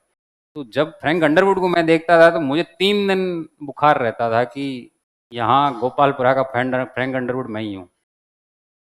मैथ्स वाले को भी ऐसा लगता था कि इसको तो बिना पैसे दिए हुए खाना खा लूंगा मैं। 3 दिन, फिर जब 3 दिन नहीं देखता तब बुखार उतरता था कि भाई तू नीचे आ जा, जमीन पे पढ़ाई कर ले। इतना कीड़ा था, फिर भी इतना प्रायोरिटाइज किया। पिछले 3 साल में कोई टीवी सीरीज नहीं देखी, कई सारी अभी भी लैपटॉप में कैद है। अब तो ऐसा हो गया कि समय नहीं मिल रहा देखने का। तो जीवन में you have to earn it. ना पहले देख पाता था ना अभी देख पा रहा हूँ, लेकिन वो पैरामीटर चेंज हो गए। सो आपको वह चीज़ स्वयं से ही करनी पड़ेगी। और कोई प्रश्न डाउट कोई? आपका? थोड़ा सा वो आ गया था। पूछिए सर- पूछिए, जल्दी पूछिए। सर आपने बताया था आपने मम्मी को कन्विंस कर लिया था, पर आप जानते हो तो पिताजी तो कन्विंस तो होते नहीं है वो, और उनके संग पूरा परिवार है और फिर समाज है। तो आपने किस तरह से उनको कन्विंस किया पिताजी को? आपको लगता है आप RS निकाल लोगे? सर तैयारी कर रहे हैं सर, वो फिर उसके बाद है कन्विक्शन होना चाहिए, निकाल लूंगा मैं। सर और मैं अपनी पर्सनल बता रहा हूँ। अब आपको तो अभी बाली उम्र में हुआ, अब आपको तो इतना झेलने को भी नहीं मिला होगा, मैंने बहुत झेला है।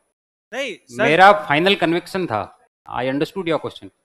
सो मेरा फाइनल कन्विक्शन था कि मेरे आंकड़े अभी बैठ नहीं रहे हैं, लेकिन लोगों से फीडबैक इतना आता था कि you deserve this service at least. तो मुझे पता था कि मुझे एफर्ट लगाते रहना है, एक दिन मेरे आंकड़े बैठेंगे सारे। और वो आंकड़े मेरे बैठे, और वो कन्विक्शन था। इन लोगों से भी मैं बोलता था। रिजल्ट की पहली रात 17 तारीख को रिजल्ट आया, 11:30 बजे, 11:27 पे मैं 11 बजे राघव प्रकाश लेके बैठा था मेरी लाइब्रेरी के अंदर। उस समय कोई बच्चा नहीं था, ये गवाह है उस चीज़ के। मैं 11 बजे राघव प्रकाश में प्रायवाची पढ़ रहा था, क्योंकि जीवन में इतने एग्जाम दे लिए थे, हर दिन यही लगता था कि तू कितनी भी मेहनत कर ले, तेरा लास्ट लिस्ट में नाम आना नहीं है। तो फिर ये फोबिया कहो कि एक रिजिलियंस अंदर से इतनी बिल्ट कर ली थी कि अब जब तक लिस्ट में नाम नहीं आएगा तब तक मैं किताब छोड़ूंगा नहीं। तो मैं 11 बजे तक वो चीज़ पढ़ रहा था, क्योंकि टाइम लिमिट भी कम है, 3 महीने में मेंस होना है आपका। यदि मैं 1 महीना इंटरव्यू के रिजल्ट के लिए बिता दूं, तो असल में जो सब्जेक्ट है यहाँ पे मेरे कितने भी प्रिपेयर हो, राजस्थान ज्योग्राफी को फिर से तैयार करना ही पड़ेगा, क्योंकि फैक्चुअल है बहुत। अगेन बहुत सारे ऐसे सब्जेक्ट है जो बहुत फैक्चुअल है, बिहेवियर मैनेजमेंट, इतनी सारी टर्म्स है, सारी चीज़ें। तो वह रिजिलियंस थी और वो गिनती थी अंदर। पता है कि बनना है मेरे को, तरीका क्या है, पढ़ना पड़ेगा। उसके लिए सारा आउटसाइड नॉइज साइड में। जो कह रहा है, गांव वाला कह रहा है तो कहता रहे, उसका तो मैंने तो कभी कभी ऑफेंस लिया ही नहीं, उसका काम है ऐसा कहना। क्योंकि आज मैं बना हूं ना, तब भी वो ये कह रहा है ये नकल करके बना है, क्योंकि आई न्यू एग्जैक्टली कि मैं अच्छा करूंगा तो भी वो मेरी क्रिटिसाइज करेगा, बुरा कर रहा हूं तब मैं क्यों एक्सपेक्ट करूंगी वो मेरे को। उनका रोल वही है, rather they are a motivating factor. अपने अंदर वो चीज़ लेके आओ कि उनके उन तानों को कैसे, यदि आपको वो आज ताने ना देना तो आपका मोटिवेशन गिर जाएगा। अब उस चीज़ की यूटिलिटी को समझो। हाँ, आपको अपना पीस ऑफ माइंड डिस्टर्ब नहीं करना है। मैं उनको सिर्फ उतने ही बारे में सोचता था, और जिस दिन मेरा रिजल्ट आया उनके चेहरों पे दिख रहा था। मेरे को माला पहनाने आ तो रहे थे, लेकिन कई लोग आंखें नहीं मिला पा रहे थे, मैंने फिर भी उनको मन से माला पहनी। तो आपका मोटिवेशन आपके अंदर से ही आएगा, डिसिप्लिन चाहिए, मेरे अंदर वो चीज़ थी, इसलिए मैं यहाँ पहुँचा। So you have to get your own answer from your own experience, from your own hunch feeling. और कोई डाउट है आपका? जल्दी, बहुत कम टाइम बचा अपने पास, अगली क्लास का टाइम हो जाएगा, जल्दी। ये लास्ट क्वेश्चन है, लास्ट क्वेश्चन है बस।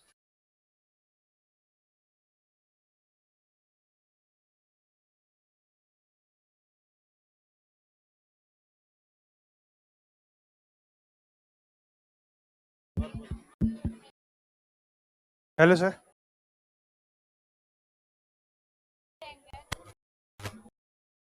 जो सिलेक्शन होता है ना, तो वो इंजीनियरिंग बैकग्राउंड से ज़्यादा होता है। ये हमारे एक भैया है, उनकी 20 रैंक है, वो भी इंजीनियरिंग से है। तो बैकग्राउंड का क्या रोल होता है? इनका जनरल डाउट था कि जो सिलेक्शन होते हैं वो ज़्यादा इंजीनियरिंग बैकग्राउंड वालों के क्यों होते हैं।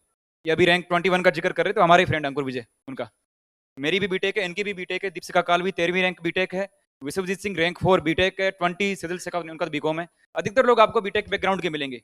टाइम कम है, मैं जल्दी इस आंसर को खत्म करूंगा। इसका सिंपल रीजन ये होता है कि टेक में जो पेपर होते हैं वो 4 साल तक होते हैं, 6 महीनों में सेमेस्टर एग्जाम होता है, एक सेमेस्टर में 2 मिड टर्म एग्जाम होते हैं, हम हर दूसरे महीने में कोई ना कोई एग्जाम लिख रहे होते हैं।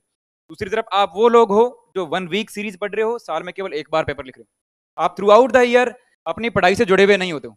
इसीलिए अब आपको पता हो, अधिकतर यूनिवर्सिटी ने सेमेस्टर सिस्टम चालू कर दिया है। आप में से कितने लोगों के सेमेस्टर सिस्टम चालू है इस बार?